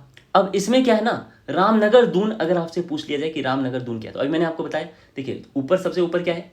सोमेश्वर, उसके बाद क्या है? हरहा घाटी, और फिर क्या है? रामनगर दून। तो रामनगर दून ना सॉदर्न हिल रेंज कहलाता है, यानी दक्षिणी हिल रेंज, दक्षिणी पहाड़ियों की श्रेणी है, ठीक है। हरहा कहाँ है? आपको बता ही दिया, रामनगर दून और सोमेश्वर के बीच में। अब इन पहाड़ियों के नीचे जब आएंगे तो तराई रीजन कहलाता है। क्या रीजन कहलाता है? तराई रीजन। ये तराई क्षेत्र है, इसके ठीक नीचे वाला रीजन तराई क्षेत्र है। और तराई क्षेत्र जो है ना मार्शी है यानी दलदली है और कम आबादी वाला क्षेत्र है, ठीक है। यहाँ पर ज़्यादा आबादी नहीं मिलती है आपको देखने के लिए। कहाँ पे? तराई रीजन में, ठीक है। वो कहाँ है? रामनगर दून के नीचे। अब देखिए नेक्स्ट है आपका सेंट्रल पार्ट ऑफ बिहार। ये बहुत इंपॉर्टेंट है। देखिए सेंट्रल पार्ट ऑफ बिहार में मैंने आपको बताया था जो इंडो गैंगटिक प्लेन है, यानी कि जो गंगा का मैदान है, उसी में बिहार का सबसे ज़्यादा एरिया है, 96.27%। अभी तो आपने देखा था, थोड़ी देर पहले मैं आपको दिखाया भी था, ठीक है। 90,650 वर्ग किलोमीटर तो इंडो गैंगटिक प्लेन यानी मध्य जो बिहार है, मतलब गंगा का जो मैदान है, ठीक है, वो इंडो गैंगटिक प्लेन, वो 96.27% एरिया कवर करता है बिहार का। अब इसमें क्या है, जो उत्तरी गंगा का मैदान है उसमें हम लोग को चौर देखने को मिलता है। ये चौर क्या है? लो लैंड है, ठीक है, जो जमीन से थोड़ी मतलब जो निम्न भूमि होती है, लो लैंड होती है, जहाँ पर पानी भर जाता है, उसको क्या कहते हैं हम? चौर। और मन क्या है? मन गोखुर झील है, ठीक है। ऑक्सबो लेक का बहुत फॉर्मेशन होता है, कहाँ? उत्तरी गंगा मैदान में गोखुर झील का फॉर्मेशन होता है, गोखुर झील बन जाती है। अब एक चीज़ और, इसकी जो ढाल है, मतलब जो स्लोप है उत्तरी गंगा मैदान में, गंगा नदी की जो ढाल है, ठीक है, एक्चुअली जो मैदान है ना, मैदान की ढाल आपको कैसे दिखेगी? तो आपको दिखेगा कि उत्तर से दक्षिण की तरफ ढाल दिखेगी, उत्तर से दक्षिण की तरफ ढाल दिखेगी उत्तरी गंगा मैदान में। अब पश्चिम से पूर्व की तरफ भी ढाल दिखती है। अब आप सोचिए जरा, ठीक है, पानी जो है अगर ऊपर से नीचे की ढाल रहेगी तो पानी किधर जमा होगा? ऊपर से जो भी पानी आ रहा होगा जिन नदियों के द्वारा, वो सब नीचे आता जाएगा, और पश्चिम से पूरब की तरफ है, तो अगर पश्चिम से जो नदियां आ रही हैं उसका जो पानी है वो भी पूरब की तरफ ढाल लिए हुए, तो वो भी पूरब की तरफ आ जाएगा। तो पानी ना यहाँ पर इस क्षेत्र में बहुत ज़्यादा जम जाता है और इसी वजह से इस क्षेत्र में बहुत बाढ़ आ जाती है। ठीक है, अब एक चीज़ और, बाढ़ आती है ना, ठीक है, उसमें साथ साथ नवीन जलोढ़ मिट्टी यानी कि जो नई जो जलोढ़ मिट्टी है, न्यू एलुवियल सॉइल है, वो भी इसमें आ जाता है। अब एक चीज़ और, अगर हमसे ये पूछा गया कि एवरेज हाइट क्या है, एवरेज हाइट क्या है, तो एवरेज हाइट 66 मीटर्स है। और राजगीर हिल्स और खड़गपुर हिल्स, ठीक है, इनका क्या है ना, देखिए राजगीर हिल्स और खड़गपुर हिल्स को अभी आप इसमें देख लीजिए थोड़ा। राजगीर हिल्स और खड़गपुर हिल्स ये दोनों आपको किधर दिखेंगे, ये दोनों आपको दक्षिणी गंगा में दिखेंगे। लेकिन है ये क्या, गंगा का मैदानी तो है, गंगा का मैदानी तो है, तो इसीलिए हम लोग को गंगा का मैदान को इसी में कवर करना है। तो थोड़ा ध्यान से देख लीजिए, राजगीर की पहाड़ियाँ और खड़गपुर की पहाड़ियाँ ये दोनों जो है, ठीक है, 65 किलोमीटर्स तक एक दूसरे के पैरेलल चलती हैं, मतलब समानांतर चलती हैं। और दक्षिणी गंगा का जो मैदान है ना, इसमें जो आपको ढाल देखने को मिलेगी ये आपको साउथ से नॉर्थ की तरफ दिखेगी। इसीलिए ना इधर ज़्यादा बाढ़ नहीं आता, ये फ्लड प्रोन एरिया ज़्यादा नहीं है। ठीक है, जितना कि नॉर्थ बिहार प्लेन्स है उतना नहीं है साउथ बिहार प्लेन्स। अब एक चीज़ और, यहाँ पर क्या है, आप देखेंगे कि जो स्लोप है साउथ से नॉर्थ यानी दक्षिण से उत्तर की तरफ है। ऐसा हमें कहाँ देखने को मिलता है, ऐसा हमें, अच्छा एक चीज़ और, आप ना इस नदी को एक बार अच्छे ढंग से देखिए, ये है सोन नदी। ठीक है, ये क्या है, सोन नदी। उसके बाद आप यहाँ पर कहीं क्यूल नदी आप देख पा रहे हैं, देखिए इसमें रिवर वाला जो रीजन है इसको आप अच्छे ढंग से देखिए तो आपको दिखेगा। ठीक है, एक तो आपका सोन नदी हो गई, ठीक है, फिर आपकी क्यूल नदी हो गई। तो सोन नदी और क्यूल नदी इन दोनों के बीच का जो पोर्शन है, ठीक है, वो, अच्छा पहले तो सोन नदी के पश्चिम में क्या है, तो सोन नदी के पश्चिम में ना जो मैदान है उसको हम लोग कहते हैं भोजपुर का मैदान। और सोन नदी और क्यूल नदी इन दोनों के बीच में जो मैदान होता है उसको हम लोग क्या कहते हैं, मगध का मैदान। और क्यूल नदी और राजमहल की पहाड़ियों के बीच में जो क्यूल नदी है, देखिए क्यूल नदी ना यहाँ पर इसमें मैप में इसमें नहीं आ रहा, ठीक है, ये क्यूल रिवर है, ठीक है, क्यूल रिवर और क्यूल रिवर, ठीक है, और आपका जो राजमहल हिल्स है यानी राजमहल की पहाड़ियाँ किधर है, इधर है राजमहल की पहाड़ियाँ, ठीक है, भागलपुर बांका की तरफ। ठीक है, राजमहल की पहाड़ियाँ और क्यूल नदी के बीच का जो ये रीजन है, इस रीजन को कहते हैं अंग का मैदान, अंग प्लेन। ठीक है, अब अगर आपसे ये पूछा जाए कि और बाकी पहाड़ियाँ कहाँ कहाँ हैं, तो आप बता देंगे क्या क्या है। देखिए, गया और जहानाबाद की सीमा पर, गया और जहानाबाद की सीमा पर जो पहाड़ियाँ हैं वो पहाड़ियाँ क्या कहलाती हैं, ठीक है, उनका नाम है बराबर और नागार्जुनी पहाड़ियाँ। इंपॉर्टेंट है, कभी एग्जाम में पूछ लिया जाता है। देखिए एंशिएंट इंडिया में ना आप ये पढ़ेंगे भी, प्राचीन काल वाला जो भारत का इतिहास है उसमें आप पढ़ेंगे। ठीक है, और गया में जितनी भी शिला है, शिला वाला सब याद रखिएगा, गया में रामशिला, प्रेतशिला ये दोनों गया में है। ब्रह्मयोनि भी गया में, इंपॉर्टेंट है, एग्जाम में आता है कई बार। ठीक है, और कटारी भी गया में है, ठीक है, गया के पास। अब नेक्स्ट है आपका नालंदा। नालंदा में ना वैभवगिरी, ये सबसे ऊंची पहाड़ी है, 380 मीटर ऊंची है, याद रहेगा, 380 मीटर ऊंची पहाड़ी है वैभवगिरी। और जितनी भी गिरी है ना ये सब कहाँ है, नालंदा में, याद रखेंगे, जितनी भी गिरी है सब नालंदा में, वैभवगिरी, रत्नागिरी, उदयगिरी, विपुलगिरी और सोनागिरी। अब देखिए नवादा, नवादा में क्या है, खड़गपुर, खड़गपुर की जो पहाड़ियाँ हैं 150 से लेकर 300 मीटर ऊंची है। गिद्धेश्वर की पहाड़ियाँ हैं, ठीक है, चकाई है और शेखपुरा पहाड़ियाँ हैं, याद रहेगा। अब देखिए सदर्न प्लेट्यू रीजन में आ जाता हूँ। सदर्न प्लेट्यू रीजन में ना बहुत ही आसान सा है, क्या क्या आपको देखेंगे आप, दक्षिण पठारी क्षेत्र, दक्षिण पठारी क्षेत्र जो बिहार का सबसे दक्षिणी भाग है उसको देख लेते हैं। ये देखिए, ये है आपका कैमूर, ये है आपका कैमूर, और कैमूर से बांका तक यानी ये वाला जो रीजन है, ठीक है, इस रीजन में क्या है, इस रीजन में सदर्न प्लेट्यू है, दक्षिण का बिहार का दक्षिणी पठारी भाग है।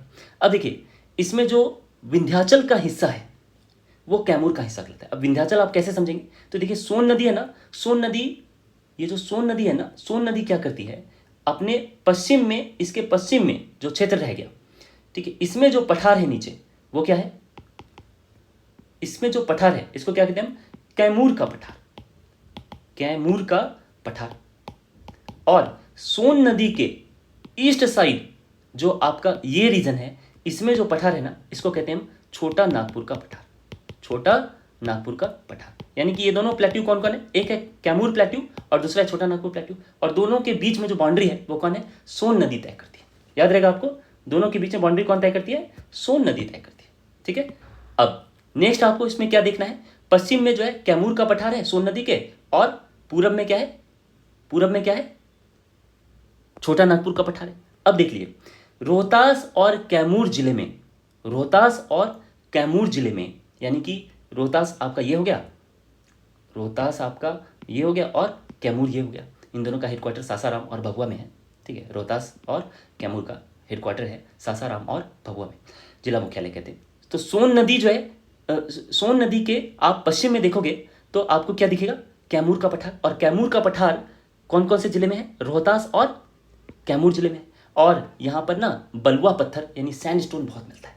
याद रहेगा, इस पठार में बलुआ पत्थर यानी कि सैंडस्टोन बहुत देखने को मिलता है। और पूर्व में इसके मैंने आपको क्या बताया कि जो सोन नदी है ना, इसके पूर्व में जो रीजन है इसमें छोटा नागपुर का पठार मिलता है। देखिए, छोटा नागपुर का पठार का तो अधिकतर हिस्सा कहाँ चला गया, झारखंड में चला गया। कब, 15 नवंबर 2000 को जब झारखंड बिहार से अलग हुआ था तब चला गया अधिकतर हिस्सा झारखंड में, लेकिन जो रह गया है वो छोटा नागपुर प्लेट्यू है। ठीक है, अब सोन नदी कैमूर के पठार को छोटा नागपुर के पठार से अलग करती है, मैंने आपको बता दिया। अब हमें ना जियोलॉजिकल स्ट्रक्चर यानी भूगर्भिक संरचना जो है देखनी है। देखिए, इसको देखने के लिए सबसे पहले आपको जो है थोड़ा सा मैप पर अच्छे ढंग से फिर से कॉन्सेंट्रेट करना पड़ेगा, जियोलॉजिकल स्ट्रक्चर को समझते हैं। देखिए, जो धारवाड़ रीजन है ना वो सबसे पुराना रीजन है। धारवाड़ रीजन जो है सबसे पुराना रीजन है, सबसे प्राचीन रीजन है, किसका, बिहार का। और ये जो भूगर्भिक संरचना होती है ना, चट्टान वो ये वाला चट्टान नहीं है। चट्टान मतलब जैसे जो जमीन के नीचे का जो पार्ट है ना, या जमीन जो है जिस चीज़ से भी बनी है, ठीक है, कंकड़ पत्थर वगैरह जो भी है, ठीक है, मिट्टी वगैरह, ये सब कुछ मिलके ये चट्टान ही कहलाता है, रॉक कहलाएगा। ठीक है, तो ये जो जियोलॉजिकल स्ट्रक्चर है ना, ये अलग परिप्रेक्ष्य में देखा जाता है। तो आप ऐसे याद रखिए कि जो धारवाड़ रीजन है, मतलब सोन नदी, देखिए ये सोन नदी है यहाँ पे, अगर तो सोन नदी के ईस्ट साइड में ये धारवाड़ रीजन है। ये रीजन क्या है, धारवाड़ रीजन है। तो ये धारवाड़ रॉक कहलाएगा, धारवाड़ रॉक कहलाएगा, यहाँ पर धारवाड़ रॉक है। तो ये सोन नदी के पूर्व में, ऐसे याद रखेंगे आप। और तो दक्षिण पूर्वी बिहार इसी में आ गया, जैसे कि मुंगेर, जमुई, नवादा, बांका, ठीक है ना, ये सब कुछ। अब इसमें ना सबसे ज़्यादा आपको क्या दिखेगा, मिनरल, वो देखिए। मिनरल ना मैंने यहीं पे चर्चा कर दी है मिनरल की, थोड़ा आपको इसको याद रख लीजिएगा। स्लेट, फिलाइट और क्वार्टजाइट, ये आपको खड़गपुर में दिखता है। और सिस्ट, ठीक है, सिस्ट में आपको क्या दिखेगा, माइका, अभ्रक। अभ्रक जो है ना आपको इसी एरिया में ज़्यादातर देखने को मिलेगा, धारवाड़ क्षेत्र में। और ये क्या है, आग्नेय चट्टान है। ये क्या है, आग्नेय चट्टान, इग्नियस रॉक्स। तो इग्नियस रॉक्स आपको देखने को कहाँ मिलते हैं, धारवाड़ में देखने को मिलते हैं, आग्नेय चट्टान। अब नेक्स्ट है आपका विंध्यन। सोन नदी के आपने, ये है सोन नदी अगर, और सोन नदी के ईस्ट में आपने यानी कि पूर्व में देख लिया, तो अब क्या बच गया, पश्चिम। तो पश्चिम में जो ये रीजन आप देख रहे हो ना, ये रीजन क्या कहलाता है, विंध्यन रीजन। क्या कहलाता है, विंध्यन रीजन। ये है विंध्यन रॉक। ये क्या है, विंध्यन रॉक, ये सोन नदी के पश्चिम में। तो दक्षिण पश्चिमी बिहार जो है, ठीक है, वो विंध्यन रॉक का एरिया है। अब इसमें क्या है, देहरी ऑन सोन, कैमूर, सोन नदी घाटी, ये जो है रोहतास में है। और सेडिमेंट्री रॉक जो है ना आपका कहाँ देखने को मिलता है, सेडिमेंट्री रॉक यहाँ पर देखने को मिलता है, किसमें, विंध्यन में। तो आपको याद रहेगा, अगर आपसे पूछा जाए कि इग्नियस रॉक यानी आग्नेय चट्टान कहाँ को देखने को मिलती है, तो आग्नेय चट्टान तो देखने को मिलती है धारवाड़ में। और जो विंध्यन रॉक है उसमें देखने को क्या मिलता है हमें, सेडिमेंट्री रॉक यानी अवसादी चट्टान। और अवसादी चट्टान में क्या होता है, मेनली लाइमस्टोन यानी चूना पत्थर और पायराइट। देखिए, पायराइट ना बहुत इंपॉर्टेंट है। बिहार में इंडिया का 90 से 95% पायराइट जो है बिहार में ही होता है। ठीक है, मोनोपॉली है एक तरीके से बिहार में, ठीक है, इसकी प्रोडक्शन की। ठीक है, अब माइनिंग की। नेक्स्ट है आपका टर्शियरी रीजन। टर्शियरी रीजन जो है ना, ये रीजन आप देख लो ना, वेस्ट चंपारण, ये टर्शियरी रीजन है, पश्चिमी चंपारण। ठीक है, सोमेश्वर और शिवालिक श्रेणी का जो निर्माण हुआ है वो कब हुआ है, मैंने आपको बता दिया, प्लिस्टोसीन काल में हुआ है। और प्लिस्टोसीन काल जो है आज से 10 लाख साल पहले की बात है। अब नेक्स्ट है आपका क्वाटरनरी। ये जो बच गया ना, जितना ये व्हाइट वाला एरिया देख रहे हो आप, ये सारा, ठीक है, ये सारा का सारा एरिया क्या है, क्वाटरनरी रॉक यानी क्वाटरनरी चट्टान का जोन है। तो बिहार का जो अधिकांश भाग है उसमें अगर कौन सी चट्टान पाई जाती है आपसे पूछा जाए तो आप बोलेंगे क्वाटरनरी चट्टान पाई जाती है, याद रहेगा आपको। नेक्स्ट है आपका मिनरल रिसोर्सेज यानी खनिज संसाधन। देखिए 15 नवंबर 2000 को झारखंड जो है अलग हो गया बिहार से। ठीक है, अब बिहार में कितने जिले लगे, 38।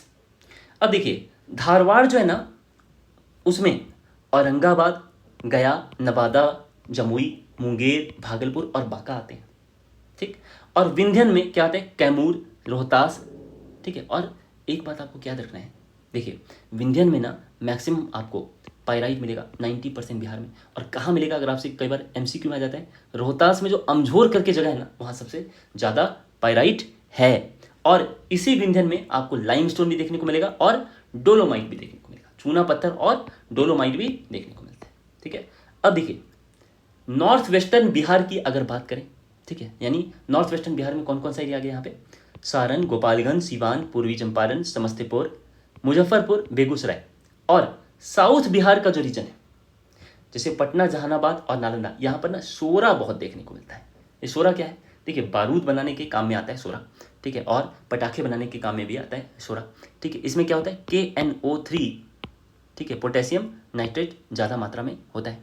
तो इसका मतलब ये जो है कहाँ पे देखने को मिलता है? ये जो KNO3 है, मतलब सोरा है, कहाँ मिलता है? सारण, गोपालगंज, सीवान, पूर्वी चंपारण, समस्तीपुर, नॉर्थ वेस्टर्न बिहार में ज़्यादातर और साउथ बिहार में देखने को मिलता है। अब औरंगाबाद और जो गया जिले हैं बिहार के, उसमें पोटाश ज़्यादा देखने को मिलता है। रोहतास में क्या देखने को मिलता है? क्रोमियम और निकेल। ठीक है। और लाइमस्टोन जो है, ठीक है, वो हमें कहाँ ज़्यादा देखने को मिलता है? कैमूर, कैमूर है ना, फिर मुंगेर और रोहतास डिस्ट्रिक्ट, याद रहेगा आपको। माइका यानी अबरक, नवादा में, अबरक नवादा में। ठीक है। नेक्स्ट आपका सिलिका सैंड है। सिलिका सैंड भागलपुर, जमुई, मुंगेर और नालंदा जिले में। और क्वार्टजाइट, क्वार्टजाइट कहाँ है? लखीसराय, मुंगेर और नालंदा जिले में। और टैल्क, टैग क्या है? ये देखिए सोपस्टोन है ना, सोपस्टोन, जिसको आप मैग्नीशियम सिलिकेट भी कहते हैं। ठीक है। ये आपका किस लिए यूज होता है? ये कॉस्मेटिक्स वगैरह में भी यूज होता है, पाउडर वगैरह बनाने में। ठीक है। और मुंगेर जिले में ये पाया जाता है टैग, याद रहेगा। सोपस्टोन कहाँ पाया जाता है? मुंगेर जिले में। चाइना क्ले, चाइना क्ले कहाँ देखने को मिलता है? भागलपुर, बांका और मुंगेर में। और फेल्सपार, ये आपको कहाँ देखने को मिलता है? भागलपुर और मुंगेर में। ग्रेनाइट कहाँ देखने को मिलता है? बांका और मुंगेर में। स्लेट, बॉक्साइट, सॉरी गलती से बॉक्साइट हो गया है, बॉक्साइट, बॉक्साइट जैसे कि आप एल्यूमिनियम प्राप्त करते हैं। स्लेट, बॉक्साइट और एस्बेस्टॉस, ये मुंगेर के खड़गपुर में पाया जाता है। और ग्रेफाइट, ये सिमलतल्ला, जमुई में पाया जाता है। इंपॉर्टेंट है ये। और देखिए एनर्जी सोर्सेज जो बिहार के इंपॉर्टेंट है ना, इनको हम लोग देख लेते हैं कौन कौन है। देखिए NTPC का कोल बेस्ड पावर प्लांट है, यानी कि कोयला आधारित जो ऊर्जा संयंत्र है, पावर प्लांट है, वो कहाँ कहाँ है? तो देखिए एक तो आपका भागलपुर में है, कहलगांव करके जगह है भागलपुर में, वहाँ पे NTPC का प्लांट है। दूसरा आपका बाढ़ में है, जो पटना जिला में पड़ता है। ठीक है। बाढ़ में ही यहाँ पर पटना जिला पड़ता है, सॉरी पटना में ही, ठीक है, बाढ़ पड़ता है आपका यहाँ पे कहीं बाढ़। नेक्स्ट है आपका नवीनगर, जो कि औरंगाबाद में है। ठीक है। नवीनगर कहाँ है? औरंगाबाद में। ठीक है। तो इसमें भी क्या है आपका? NTPC के द्वारा लगाया हुआ कोयला आधारित पावर प्लांट, यानी ऊर्जा संयंत्र है, कोल बेस्ड पावर प्लांट। अब नेक्स्ट है आपका BTPS। ठीक है। BTPS जो बरौनी थर्मल पावर स्टेशन है। ठीक है। ये भी आपको कहाँ देखने को मिलेगा? बरौनी में मिलेगा। ठीक है। और बरौनी है कहाँ? ठीक है, बरौनी आपका बेगूसराय में है। ठीक है। नेक्स्ट है आपका KBUNL। ठीक है। ये कांति विद्युत वाला है उत्पादन। ठीक है। तो कांति विद्युत उत्पादन, ये आपको कहाँ देखने को मिलेगा?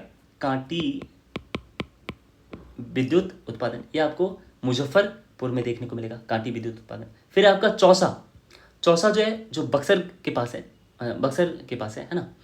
इसमें ग्रीन फील्ड प्रोजेक्ट SJVN, ये जो सतलज जल विद्युत निगम है, उसकी कोलैबोरेशन के साथ, उसकी गाइडेंस में, ठीक है, ये प्राइम मिनिस्टर नरेंद्र मोदी जी ने यहाँ पर उद्घाटन किया है। किसका? चौसा में ग्रीन फील्ड प्रोजेक्ट का, जो सतलज जल विद्युत निगम के साथ मिलकर मनाया जा रहा है। नेक्स्ट है आपका बांका। बांका में ना 4000 मेगावाट, ठीक है, ये UMPP है, अल्ट्रा मेगा पावर प्रोजेक्ट। ठीक है। ये कोल जो है, इसके लिए बरहट और धौली नाला, सॉरी बरहट और धुली नाला, ठीक है, धुलिया नाला, इन दोनों से कोयला यहाँ पर पहुँचाया जाएगा। तो बांका में भी कोल बेस्ड पावर प्लांट लगाया जा रहा है। अब नेक्स्ट है आपका hydel power plant. Hydel power plant मतलब जल विद्युत परियोजना। देखिए जल विद्युत उत्पादन जो होता है बिहार में, ठीक है, वो कहाँ कहाँ? कोसी नदी पे कटैया सुपौल में होता है, और पूर्वी गंडक नदी पे वाल्मीकि नगर में होता है, और अगनूर, बेलसार, ये दोनों अरवल में है। ठीक है। यहाँ पर हाइडल पावर प्लांट है। और सबसे ज़्यादा ना हाइडल पावर प्लांट कहाँ है देखने को मिलता है? जल विद्युत उत्पादन केंद्र रोहतास में देखने को मिलता है। कौन कौन? ढेलाबाग, नासरी, सेबारी, जयनगरा और सिरखंडा, याद रहेगा आपको। अब ना रिवर्स कवर करते हैं। देखिए नदियाँ से ना बहुत इंपॉर्टेंट क्वेश्चंस एग्जाम में आते हैं। बिहार में बहुत सारी नदियाँ हैं, इसमें सबसे इंपॉर्टेंट नदी कौन सी है? गंगा नदी है, ठीक है। और बिहार का ये पूरा का पूरा एरिया, जैसे मैंने आपको पहले बताया था कि जो गंगा नदी है ना, ठीक है, ये बिहार को उत्तरी और दक्षिणी पार्ट में, ठीक है, 2 भाग में बांटती है। लेकिन ये दोनों भाग बराबर में नहीं है, मतलब अगर देखेंगे साइज में एरिया वाइज तो दोनों बराबर नहीं है। ऊपर वाला एरिया ना ज़्यादा बड़ा है, नीचे वाला एरिया थोड़ा छोटा है, ठीक है। अगर गंगा नदी जब बांटती है हम तब देखते हैं। तो अब गंगा बेसिन जो है पूरे इंडिया में सबसे बड़ी रिवर बेसिन है, सबसे बड़ी नदी की बेसिन है, ठीक है। कौन? गंगा बेसिन। और अब अगर हम लोग थोड़ा बहुत देख लें इसके बारे में तो 11 गंगा बेसिन स्टेट्स हैं, ठीक है। 11 गंगा बेसिन स्टेट्स हैं। एग्जाम में आ जाता है कि बताइए गंगा बेसिन स्टेट्स कितने हैं? तो 11 है, एग्जाम में आया था अभी पीपीएससी वाले एग्जाम में। और 2525 किलोमीटर जो है लंबाई है गंगा नदी की, जिसमें बिहार में जो टोटल लंबाई है गंगा नदी की, ठीक है, वो भी आपको याद रखना है, 445 किलोमीटर है। 445 किलोमीटर गंगा नदी की बिहार में लंबाई। इंपॉर्टेंट है, ये एग्जाम में आ जाता है, इसलिए मैं बता रहा हूँ यहाँ पे। अब जो बेसिन स्टेट्स हैं गंगा नदी के, वो कौन कौन है? Uttarakhand, UP, MP, Rajasthan, Haryana, Himachal Pradesh, Chhattisgarh, Jharkhand, Bihar, waste Bengal और दिल्ली। और national mission for clean Ganga करके जो मिशन चालू किया गया है ना, ये 5 मेजर स्टेट्स पे चालू किया गया है, जो पांचों स्टेट्स जो हैं गंगा नदी के मेन स्टेम पे पड़ते हैं। वो कौन कौन है? उत्तराखंड, उत्तर प्रदेश, झारखंड, बिहार और वेस्ट बंगाल। याद रहेगा आपको, इन पांचों स्टेट पर national mission for clean Ganga करके इन पांचों स्टेट में शुरू किया गया है। अब देखिए गंगा नदी के बारे में देख लेते हैं। गंगा नदी का जो उद्गम है ना, यानी कि जो उसका गंगा नदी का जो निकलना है, ठीक है, वो गंगा नदी कहाँ से निकलती है? ठीक है, तो गंगोत्री हिमनद, हिमनद मतलब ग्लेशियर होता है, हिमनद मतलब क्या होता है? ग्लेशियर। तो गंगा नदी जो है हिमनद ग्लेशियर से, सॉरी, गंगोत्री ग्लेशियर से निकलती है। तो उसके जो गंगोत्री है ना, उसके गोमुख से निकलती है, ठीक है। और देवप्रयाग जो कि उत्तराखंड में है, वहाँ अलकनंदा और भागीरथी, ये दोनों नदी मिल जाती है और तब गंगा नदी कहलाती है। तो याद रखेंगे आप, अलकनंदा और भागीरथी नदियाँ ये दोनों जो हैं देवप्रयाग के पास मिलती हैं और वहाँ के बाद से आगे उनका नाम क्या हो जाता है? गंगा नदी। अब देखिए बिहार में ये कहाँ एंटर करती है? अगर आपसे ये क्वेश्चन पूछ लिया जाए कि बताओ गंगा नदी बिहार में कहाँ एंटर करती है, तो ये जो आप जगह देख रहे हैं ना, इसका क्या नाम है? इसका नाम है चौसा। तो बिहार का जो भोजपुर और सारण जिला है, उसकी बाउंड्री बनाती हुई गंगा नदी चौसा जो बक्सर के पास है, वहाँ बिहार में प्रवेश करती है। याद रखेंगे आप, ठीक है। ये जो जगह है क्या नाम है इसका? चौसा। क्या नाम है? चौसा। नेक्स्ट है आपका, अगर आपसे पूछा जाए बिहार में गंगा नदी कहाँ से एंटर करती है, तो चौसा, बक्सर के पास। अब यहाँ ना गंगा नदी की ढाल कम है, तो आप सोचिए अगर ढाल कम रहेगी तो क्या होगा? ठीक है, पानी अपने साथ रखे रहेगी बहुत समय तक, तो पानी का लेवल जो है ना बाढ़ के समय बहुत ज़्यादा बढ़ जाता है, बारिश के समय, ठीक है। ऐसा जुलाई अगस्त के महीने में देखने को मिलता है। अब देखिए उत्तर से गंगा से मिलने वाली कौन कौन सी नदियाँ हैं, तो देखिए क्या है ना, ट्रिब्यूटरी आपको याद रखना है। गंगा की जो सहायक नदियाँ हैं, ठीक है, वो एग्जाम के दृष्टिकोण से और ऐसे भी आपको ये याद रखना चाहिए, ठीक है। ये क्या क्या है देख लीजिए इसको। घाघरा, ये घाघरा देख रहे हैं ना, इसका दूसरा नाम क्या है घाघरा का? सरयू।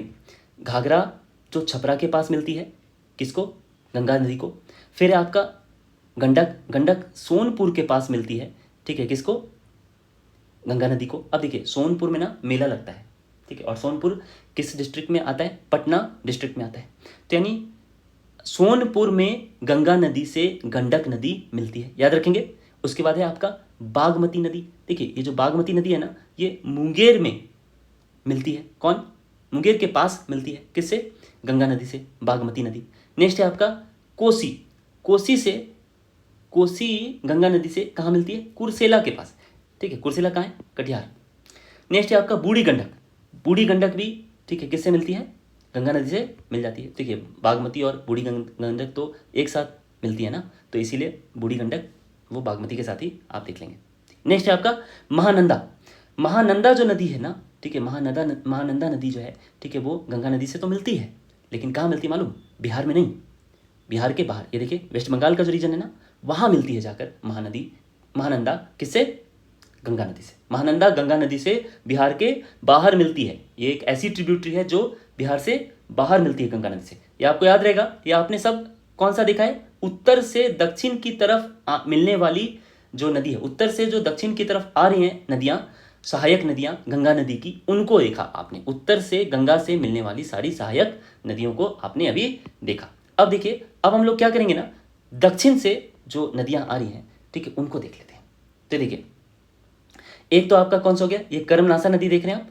कर्मनासा नदी मैंने आपको शुरू में भी बताया था कि जो कर्मनासा नदी है, ठीक है, ये बाउंड्री तय करती है किसकी, यूपी और बिहार के बीच की कुछ दूरी तक। ये जो कर्मनासा नदी है ना, ये गंगा नदी से मिल रही है, ठीक है। फिर आपका कहाँ मिल रही है, तो आपसे पूछा जाएगा तो चौसा में, जहाँ पर गंगा नदी एंटर करती है ना बिहार में, बक्सर के पास, वहीं पे कर्मनासा नदी भी गंगा नदी से मिलती है, दक्षिण से आती है, यानी साउथ से आने वाली ट्रिब्यूटरी है, सहायक नदी है जो गंगा नदी को मिलती है। और सोन नदी कहाँ मिलती है, तो सोन नदी यहाँ पे है, और ये कहाँ मिलती है, ये मनेर के पास है। मनेर का लड्डू बहुत प्रसिद्ध है, ठीक है ना, बहुत अच्छा लगता है। फिर आपका पुनपुन है। पुनपुन क्या है, पुनपुन नदी जो है वो फतुहा के पास में गंगा नदी से मिलती है। और फल्गु नदी जो है वो सूर्यगढ़ा के पास मिलती है गंगा नदी से। क्यूल नदी है, फिर उसके बाद ये देखिए, ये पतला वाला जो है ना, ये पतले क्यूल नदी है, ठीक है। फिर हरोहर नदी है, अजय नदी है, ठीक है। तो ये सब गंगा की ट्रिब्यूटरी है, याद रहेगा। अब देखिए, बिहार में अगर आपसे पूछ लिया जाए कि वो कौन कौन से जिले हैं जो गंगा नदी के किनारे वाले जिले हैं, या गंगा नदी जिनसे होकर गुजरती है, तो ये देखिए, गंगा नदी के तट पर, ठीक है, गंगा नदी के बैंक पर, ठीक है, कौन कौन से डिस्ट्रिक्ट्स हैं, तो 6 जिले तो नॉर्थ में पड़ जाते हैं।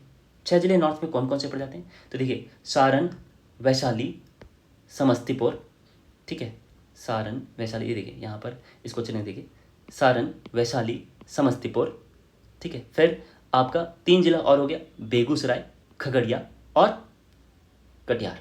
ये 6 जिले ना, ठीक है, वो नॉर्थ साइड से हैं। ये 6 जिले जो हैं, ठीक है, वो नॉर्थ साइड से। अब दक्षिण तरफ जो 6 जिले हैं वो कौन है, मतलब साउथ में भी 6 डिस्ट्रिक्ट हैं और नॉर्थ में 6 डिस्ट्रिक्ट हैं, इसीलिए बांटना बहुत आसान होता है। 12 जिले हैं टोटल गंगा नदी के किनारे। तो कौन कौन से हो गए साउथ वाले, ये देखिए, बक्सर, आरा, पटना, ठीक है। फिर आपका नेक्स्ट है लखीसराय, उसके बाद मुंगेर, उसके बाद भागलपुर, याद रहेगा। ये 6 जिले दक्षिण की तरफ है। बिहार में टोटल लेंथ जो गंगा नदी की मैंने आपको बता दी, मैक्सिमम पटना जिले में है। बिहार में गंगा नदी की सबसे ज़्यादा लंबाई हमें कहाँ देखने को मिलती है, पटना जिले में देखने को मिलती है। और जो लंबाई है बिहार में टोटल गंगा नदी की, वो कितनी है, 445 किलोमीटर, याद रहेगा आपको। अब देखिए, नॉर्थ बिहार की जो नदियां हैं ना, उसको एक एक करके देख लेते हैं, बहुत इंपॉर्टेंट है, एग्जाम में ना इनसे क्वेश्चंस पूछ लेते हैं, इसको समझना थोड़ा जरूरी है हमारे लिए, ठीक है। अब इसको देख लिया, जो नॉर्थ वाले जो रीजन है, ठीक है, उसमें आपको जो नदियां हैं, उसमें सबसे इंपॉर्टेंट नदी है गंडक नदी।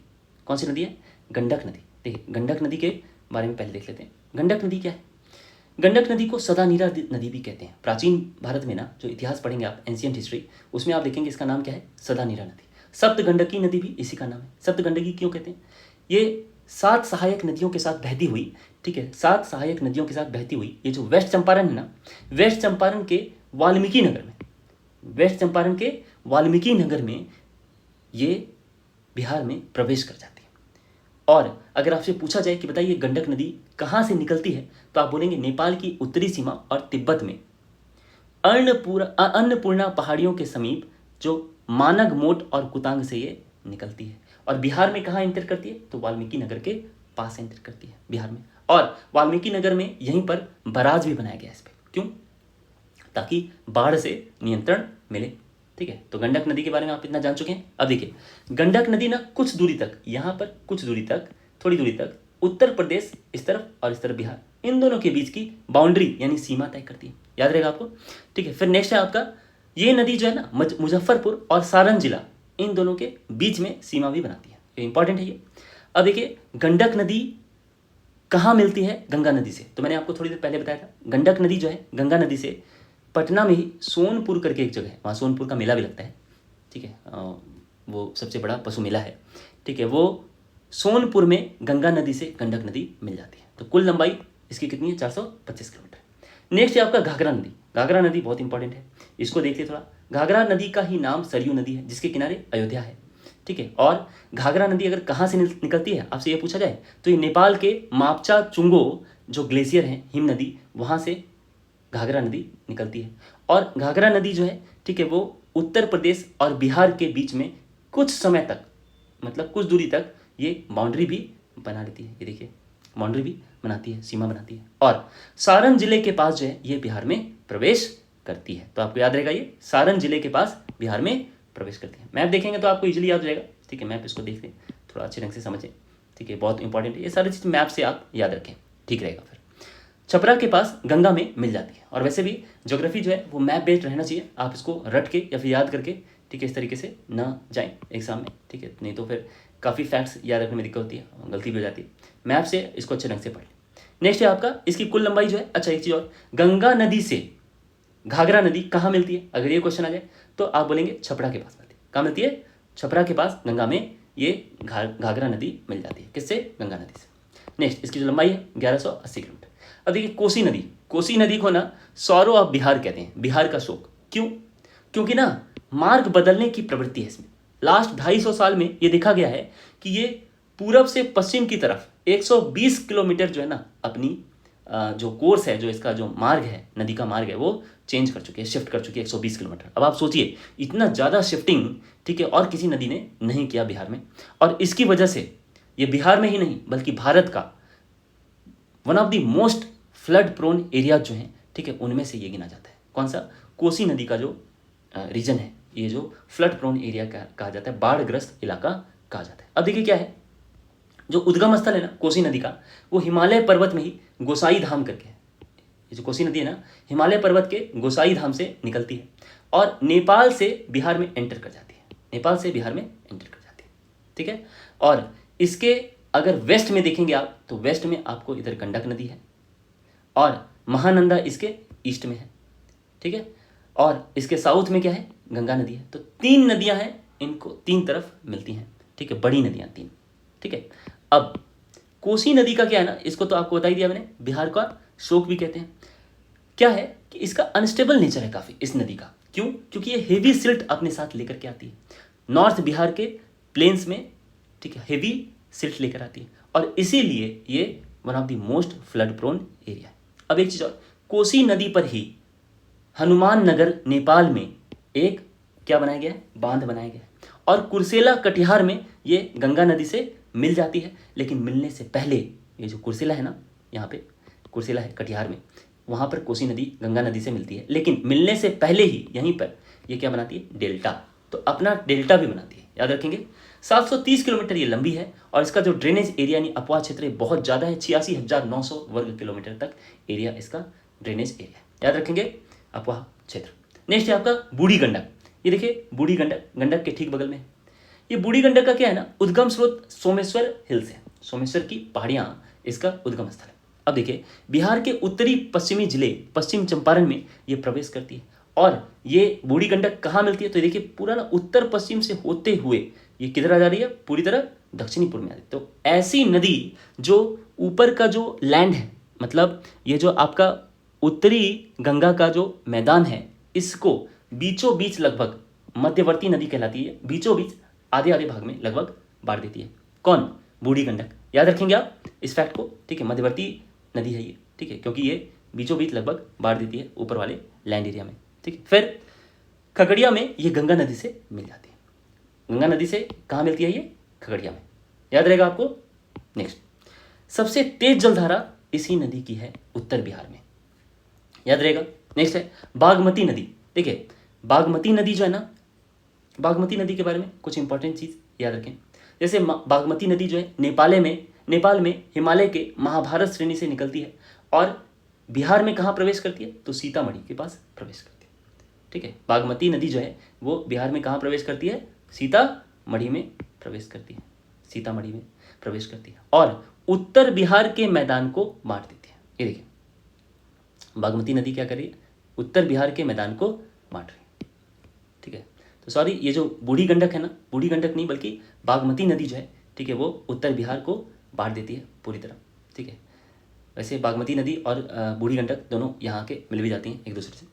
अब देखिए उत्तर बिहार के मैदान को बांटने के बाद सहायक नदी जो है ना, वो कौन कौन है इसकी? लाल बकैया और लाखंदी। इन दोनों के बारे में क्यों बता रहा हूँ? क्योंकि मुजफ्फरपुर में, दरभंगा में और मधुबनी जिले में जो हर साल बाढ़ आता है ना, उसके वजह से काफ़ी क्षति होती है। और ये क्षति जो है वो किसकी कौन पहुंचाती है? ये लाल बकैया और लाखन देई नदी पहुंचाती है सबसे ज़्यादा क्षति, इसीलिए इसके बारे में बताया। ये दोनों सहायक नदियाँ किसकी? बागमती नदी की, याद रहेगा। नेक्स्ट है आपका कमला नदी। देखिए कमला नदी को कमला बलान नदी भी कहते हैं। क्यों? क्योंकि बलान नदी जो इसकी सहायक नदी है ना कमला नदी की, बलान नदी जो है वो सहायक नदी है किसकी? कमला नदी की, ट्रिब्यूटरी है कमला नदी की बलान। और इसीलिए इसको क्या कहते हैं? कमला बलान। क्यों? क्योंकि कमला नदी का जो असली रास्ता था ना वो चेंज हो गया है और अब बलान नदी का जो रास्ता है, ठीक है, उसी को इसने अडॉप्ट कर लिया और इसी रास्ते पे चल पड़ी, इसी रास्ते पे फॉलो कर रही है। कौन? कमला नदी। इसीलिए इसको कमला बलान नदी भी कहते हैं। ये भी जो है हिमालय पर्वत की महाभारत श्रेणी से ही निकलती है और बिहार में कहाँ प्रवेश करती है? तो ये जयनगर के पास प्रवेश करती है। देखिए जयनगर कहाँ है? जयनगर नेपाल की बाउंड्री पे है, ठीक है, जयनगर, और मधुबनी जिले में पड़ता है। तो मिथिलांचल में गंगा के बाद सबसे पवित्र नदी जो है, ठीक है, वो कमला नदी मानी जाती है, ठीक है, इंपॉर्टेंट है, याद रखेंगे। दरभंगा जिले में कोसी से ये नदी मिल जाती है। देखिए ये कोसी नदी जो है ना उससे ये मिल जाती है दरभंगा जिले, याद रहेगा। अब महानंदा नदी के बारे में देख लेते हैं। महानंदा नदी जो है ईस्टर्न मोस्ट रिवर है। अगर आपसे पूछा जाए कि पूरे बिहार में सबसे पूर्वी नदी कौन सी है, तो आप बताएंगे सबसे पूर्वी नदी कौन है? महानंदा है। और इसका जो उद्गम स्थल है वो कहाँ है? तो वेस्ट बंगाल में ही दार्जिलिंग के पास से इसका उद्गम स्थल है, वहीं से वो निकलती है, ठीक है, महानंदा। और ये जो पूर्णिया और कटिहार जिले से बहती हुई कटिहार के ही दक्षिण पूर्व में पश्चिम बंगाल में जाकर गंगा नदी में मिलती है। मैंने आपको बताया था कि ये गंगा नदी में कहाँ मिलती है? देखिए बाहर मिल रही है ना, बिहार में नहीं मिल रही, ठीक है, पश्चिम बंगाल में मिल रही है। किससे? गंगा नदी से, याद रहेगा। Next reverse of south Bihar. अब देखिए हमने उत्तरी बिहार का जितनी भी नदियां हैं उनको कवर कर लिया। अब हम लोग क्या देखेंगे? साउथ बिहार की नदियां, ठीक है, जो दक्षिणी बिहार है उसकी नदियां देखते हैं। देखिए कर्मनासा नदी को देखते हैं पहले। कर्मनासा नदी ना, इसका नाम कर्मनासा है, ठीक है, इसको मतलब ऐसे ही मिथ है, इसको अपवित्र और अशुभ मानते हैं, ऐसा कुछ है नहीं, ठीक है, ऐसे ही मिथ है ये, ठीक है। नेक्स्ट क्या है? विंध्याचल की जो पहाड़ियाँ हैं उससे ये नदी निकलती है। विंध्याचल की पहाड़ियाँ कहाँ है? यहाँ पे है, यहीं से निकलती है और अपने प्रवाह मार्ग से लंबी दूरी तक यूपी और बिहार के बीच में सीमा भी बनाती है, मैंने आपको बताया था। और ये कर्मनासा नदी जो है वो चौसा के पास ही गंगा से मिल जाती है। चौसा कहाँ है? बक्सर के पास। नेक्स्ट है आपका सोन नदी। सोन नदी कहाँ से निकलती है? देखिए सोन नदी बहुत इंपॉर्टेंट है, आपसे एग्जाम में ये पूछा जा सकता है कि ये साउथ की जितनी भी रिवर है जो साउथ से आती हैं और गंगा नदी में मिल जाती हैं, ऐसी कौन सी सहायक नदी है गंगा नदी की जो साउथ से आती है और सबसे ज़्यादा लंबाई है उसकी? तो देखिए सोन नदी की लंबाई ना सबसे ज़्यादा है साउथर्न रिवर में, ऐसी साउथर्न रिवर में जो ट्रिब्यूटरी है किसकी? गंगा की। यानी गंगा नदी की सहायक नदियों में, दक्षिणी सहायक नदियों में सबसे ज़्यादा लंबाई किस नदी की है? सोन नदी की। और ये कहाँ से निकलती है? तो मध्य प्रदेश में मैकाल पर्वत के अमरकंटक से निकलती है। बहुत इंपॉर्टेंट है, याद रखेंगे इसको, ठीक है। और इस रिवर का ना डायरेक्शन 3 बार बदलता है। पहले तो ये उत्तर की तरफ चलती है, उसके बाद ये उत्तर पूर्व की तरफ चलती है और फिर बाद में ये पूर्व की तरफ चलती है, ठीक है, याद रखेंगे। ये देखिए पहले ये उत्तर में चलती है, फिर उत्तर पूर्व में चलती है और फिर पूर्व में, यानी 3 बार इस रिवर का डायरेक्शन बदल जाता है फ्लो करने का। नेक्स्ट, अब ये ना झारखंड के पलामू और बिहार के रोहतास, औरंगाबाद, भोजपुर और पटना जिलों की सीमा बनाते हुए प्रवाहित होती है। और पटना के ही पहले मनेर करके जगह, मैंने बताया ना आपको, वहाँ के लड्डू बहुत प्रसिद्ध हैं। मनेर करके एक जगह है, वहीं पर सोन नदी गंगा नदी से मिल जाती है, उसकी लंबाई 780 किलोमीटर। अब देखिए पुनपुन नदी के बारे में देख लें। पुनपुन नदी का क्या है ना, ये झारखंड के पलामू जिले में ही छोटा नागपुर पठार के चोरहा पहाड़ी से निकलती है। जो पुनपुन नदी है कहाँ से निकलती है? छोटा नागपुर पठार के चोरहा पहाड़ी से, झारखंड के पलामू जिले में है चोरहा पहाड़ी, वहीं से निकलती है। कौन? पुनपुन नदी। और ये उत्तर पूर्वी दिशा में बहते हुए ये किसमें एंटर कर जाती है? बिहार में औरंगाबाद डिस्ट्रिक्ट में, यानी औरंगाबाद जिले में, और पटना जिले के फतुहा के पास में गंगा में मिलती है। यानी ये जो पुनपुन नदी है ये गंगा में जहाँ मिलती है उस जगह का क्या नाम है? फतुहा। क्या नाम है? फतुहा। और फतुहा कहाँ है? फतुहा पटना में, याद रखेंगे। नेक्स्ट है आपका, इसकी जो प्रमुख सहायक नदियां हैं यानी ट्रिब्यूटरी है, कौन कौन है? ठीक है, एक मनोहर है और दूसरा दरघा है। ये दोनों नदियां हैं जो पुनपुन नदी की सहायक नदी है। नेक्स्ट है आपका फल्गु नदी। फल्गु नदी ना छोटा नागपुर के पठार से निकलती है। ये भी छोटा नागपुर पठार से, ये सब आप देखना नीचे से आ रही है। पुनपुन नदी भी और फल्गु नदी छोटा नागपुर पठार से निकलती है। इसकी बहुत सारी धाराएं हैं। जिसमें से एक धारा जो प्रमुख धारा है निरंजना नदी है। निरंजना नदी को ना आप एंशियंट इंडियन हिस्ट्री जब पढ़ेंगे, प्राचीन भारत का इतिहास, उसमें आप निरंजना नदी के बारे में पढ़ेंगे। बोध गया के पास मोहना नदी से मिल करके मोहना नदी से मिल करके ये विशाल रूप धारण करती है। गलती से निकल कर हो गया, ठीक है। मिल करके ये मोहना नदी से जब निरंजना नदी मिल जाती है तो बहुत ही विशाल रूप धारण कर लेती है।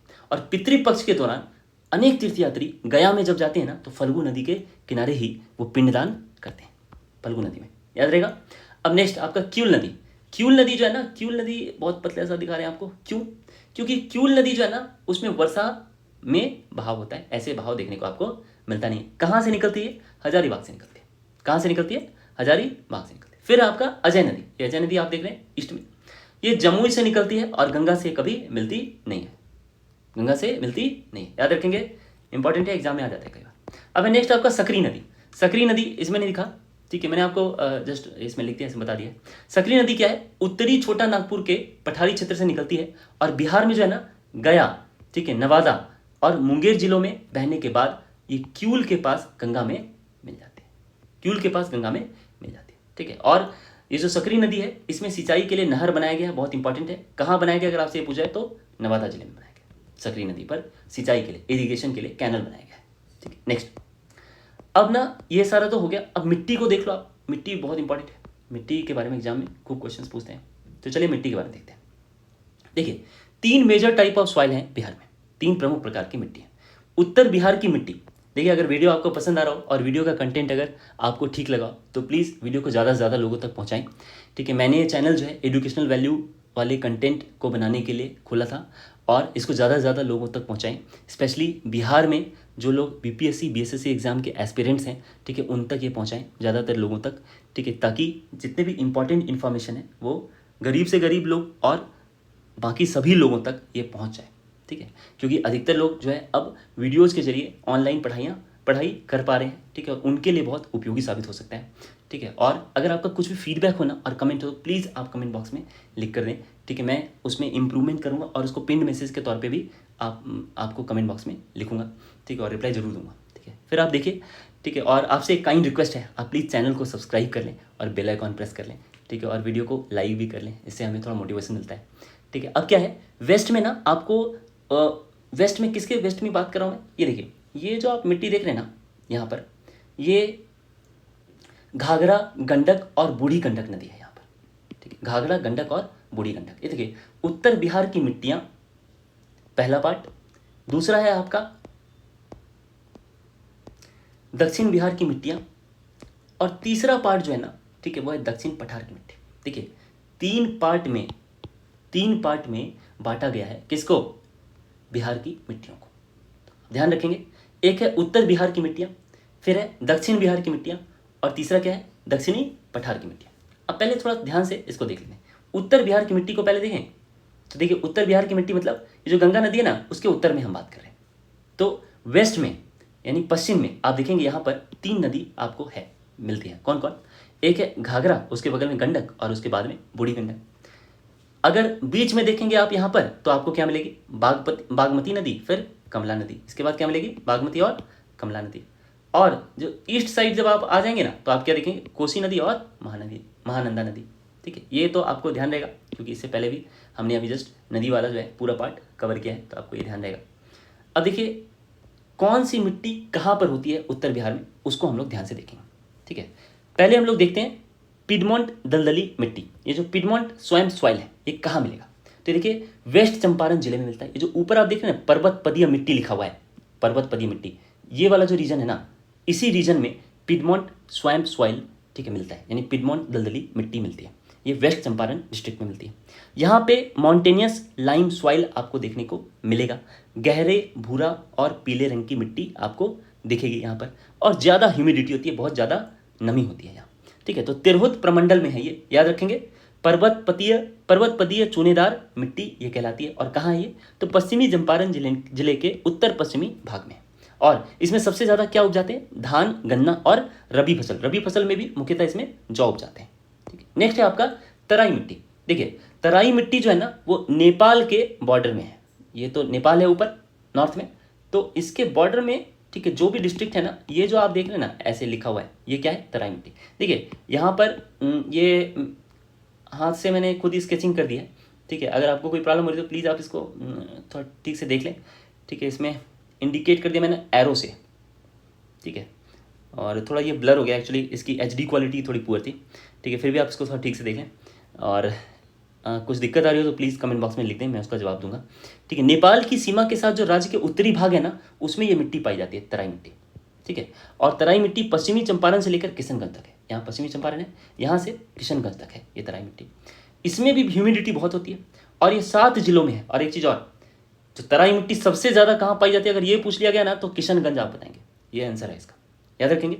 हल्के भूरे रंग की मिट्टी है ये, और पीले रंग की। देखिए ऊपर वाला गहरे भूरे और पीले रंग की मिट्टी थी, और ये मिट्टी हल्के भूरे और पीले रंग की मिट्टी।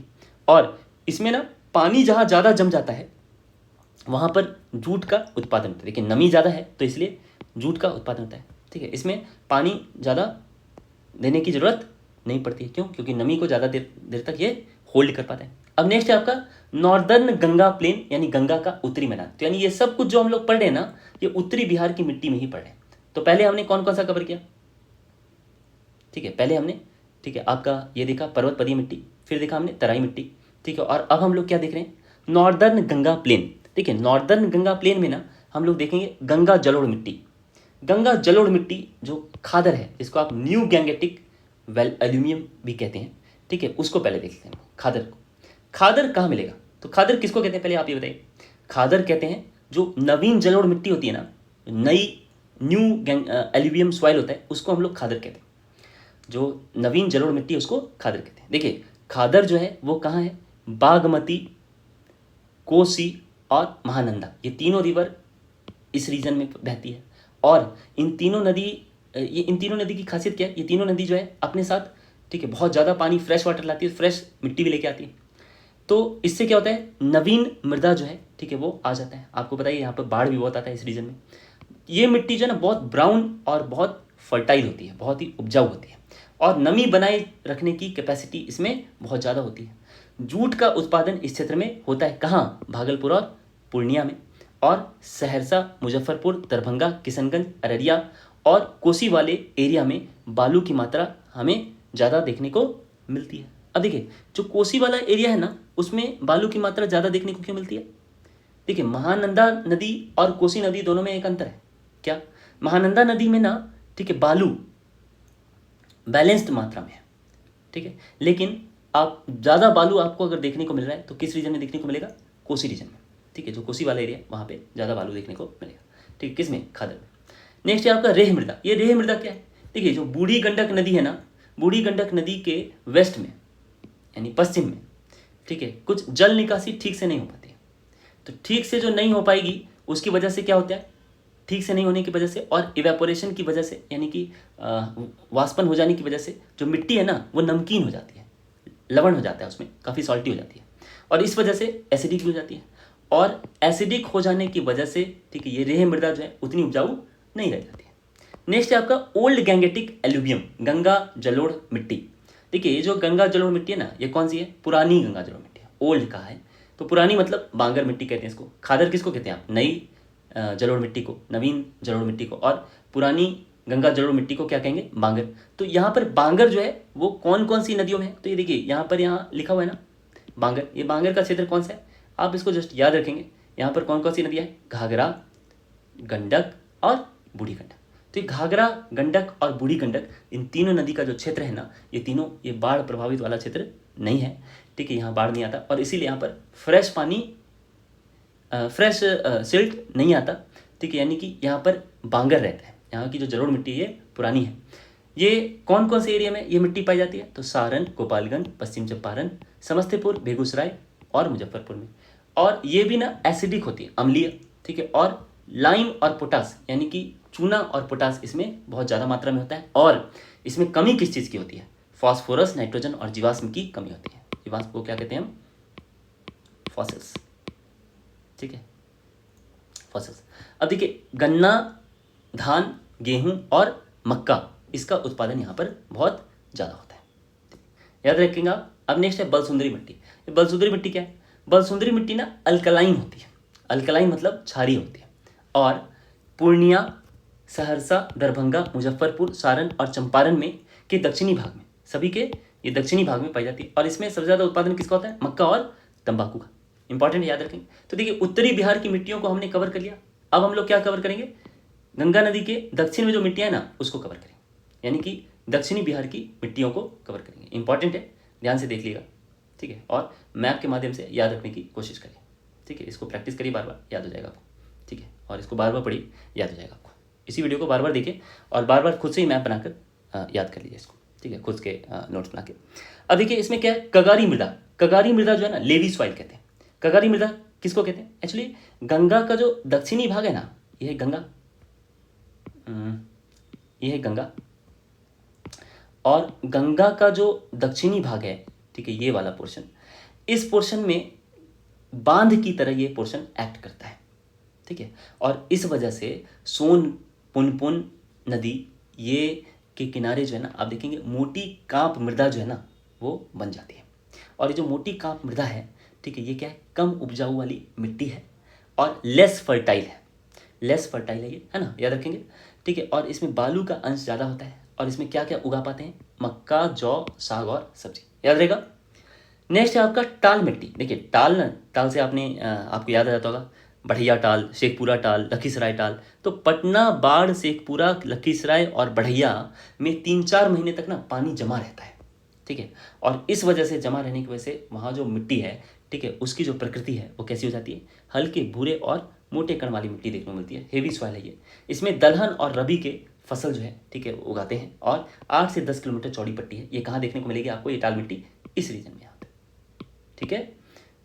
तो मैप के माध्यम से ये देखिए काफ़ी पतला है, तो इसीलिए 8 से 10 किलोमीटर की चौड़ाई है बस। तो इसको आप इसको अच्छे ढंग से देख लेंगे।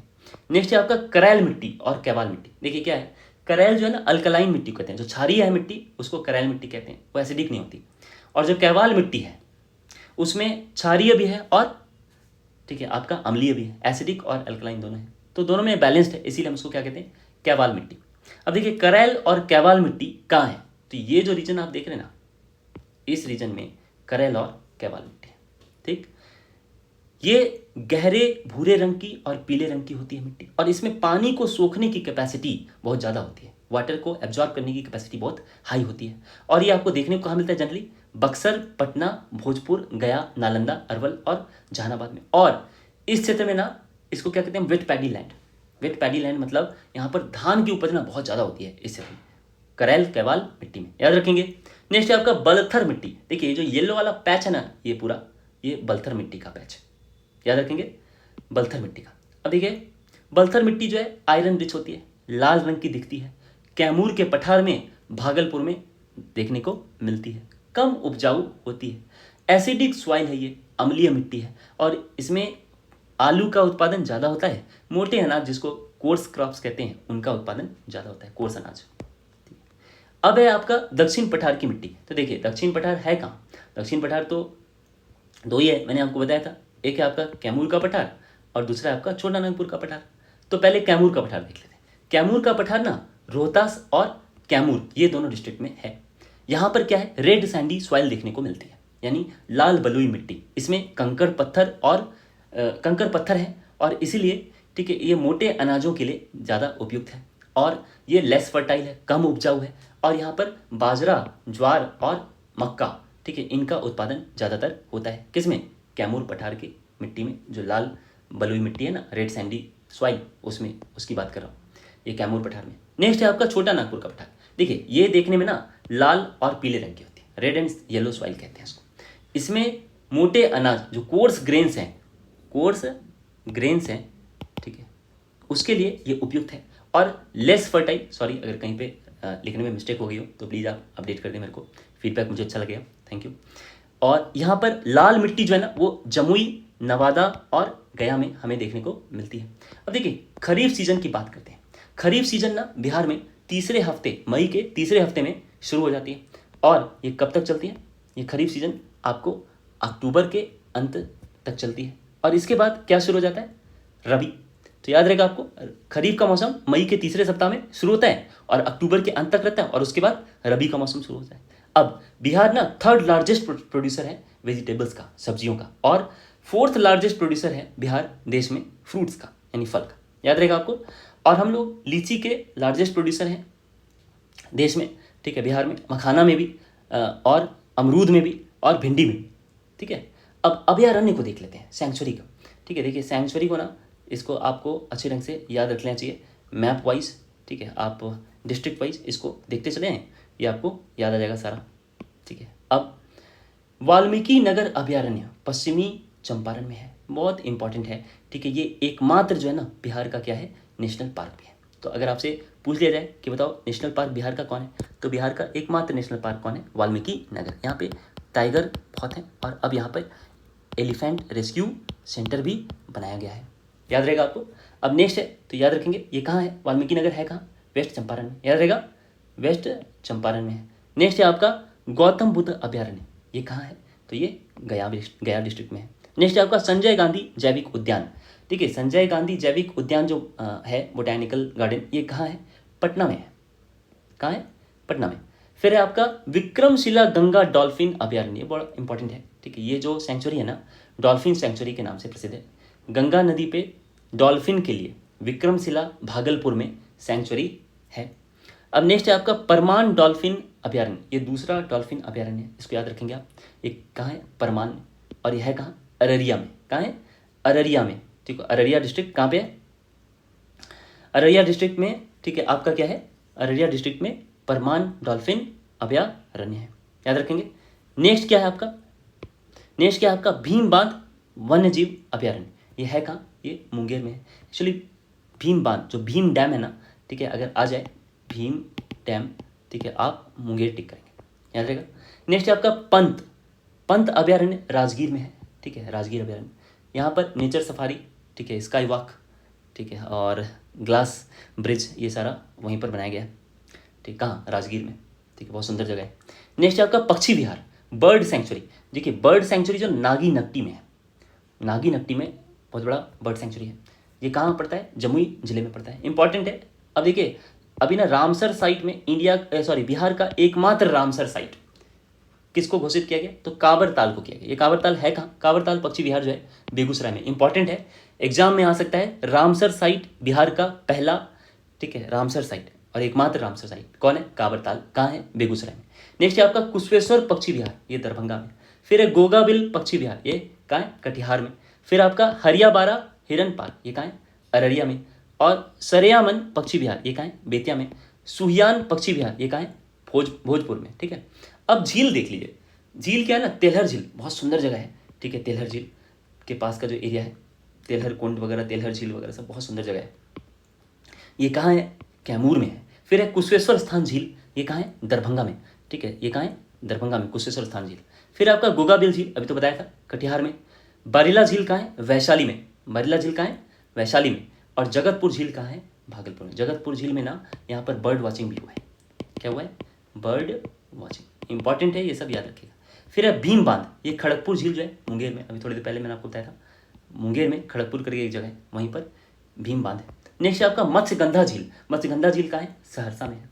और कुछ महत्वपूर्ण जलकुंड देख लेते हैं, वाटर कोर्स। देखिए जो हॉटेस्ट है, मतलब सबसे गर्म जलकुंड है, ठीक है, वो कौन है, ब्रह्मकुंड, कौन है, ब्रह्मकुंड, याद रखेंगे। मैंने राजगीर के लिए ना जितने भी जलकुंड हैं उनके लिए वैसे मैंने खुद के लिए एक्रोनिम बना लिया है, ठीक है, वो याद रखने के लिए, बमसूस करके। बमसूस क्या है, ब से ब्रह्मकुंड, म से मखदूम कुंड, ठीक है, सू से सूर्य कुंड और स से सप्तधारा कुंड, ठीक है। तो बमसूस, बमसूस ये 4 कुंड है, ठीक है। तो सबसे अधिक गर्म जो कुंड है वो कौन है, ब्रह्मकुंड है, ठीक है, याद रहेगा। तो ब्रह्मकुंड, मखदूम कुंड, सूर्य कुंड और सप्तधारा, ये चारों कहाँ है, राजगीर में।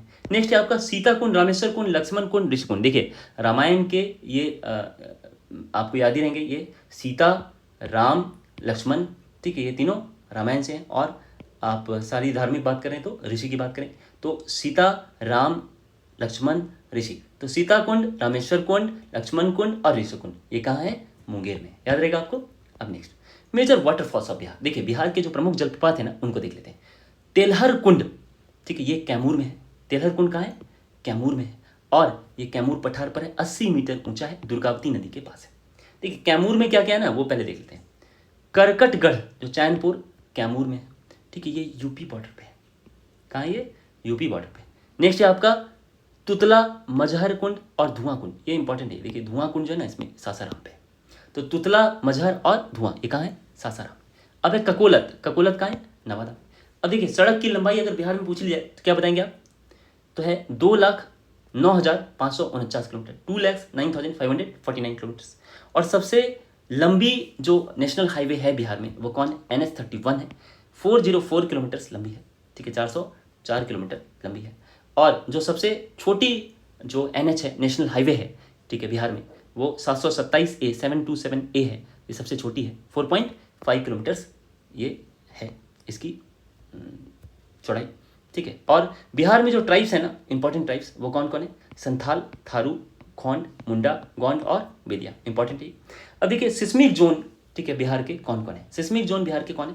तो देखिए 5, 4 और 3 ये 3 जोन जो है क्लासीफाई किया गया, जिसमें सबसे ज़्यादा जो डिस्ट्रिक्ट हैं वो जोन 4 में है बिहार में, ठीक है। जोन 4 में कितने हैं? 24 जिले, जिसमें भागलपुर और मुंगेर भी आता है। 24 जिले जोन 4 में है बिहार के भूकंप संभावित क्षेत्र जो है, ठीक है, सिस्मिक जोन्स।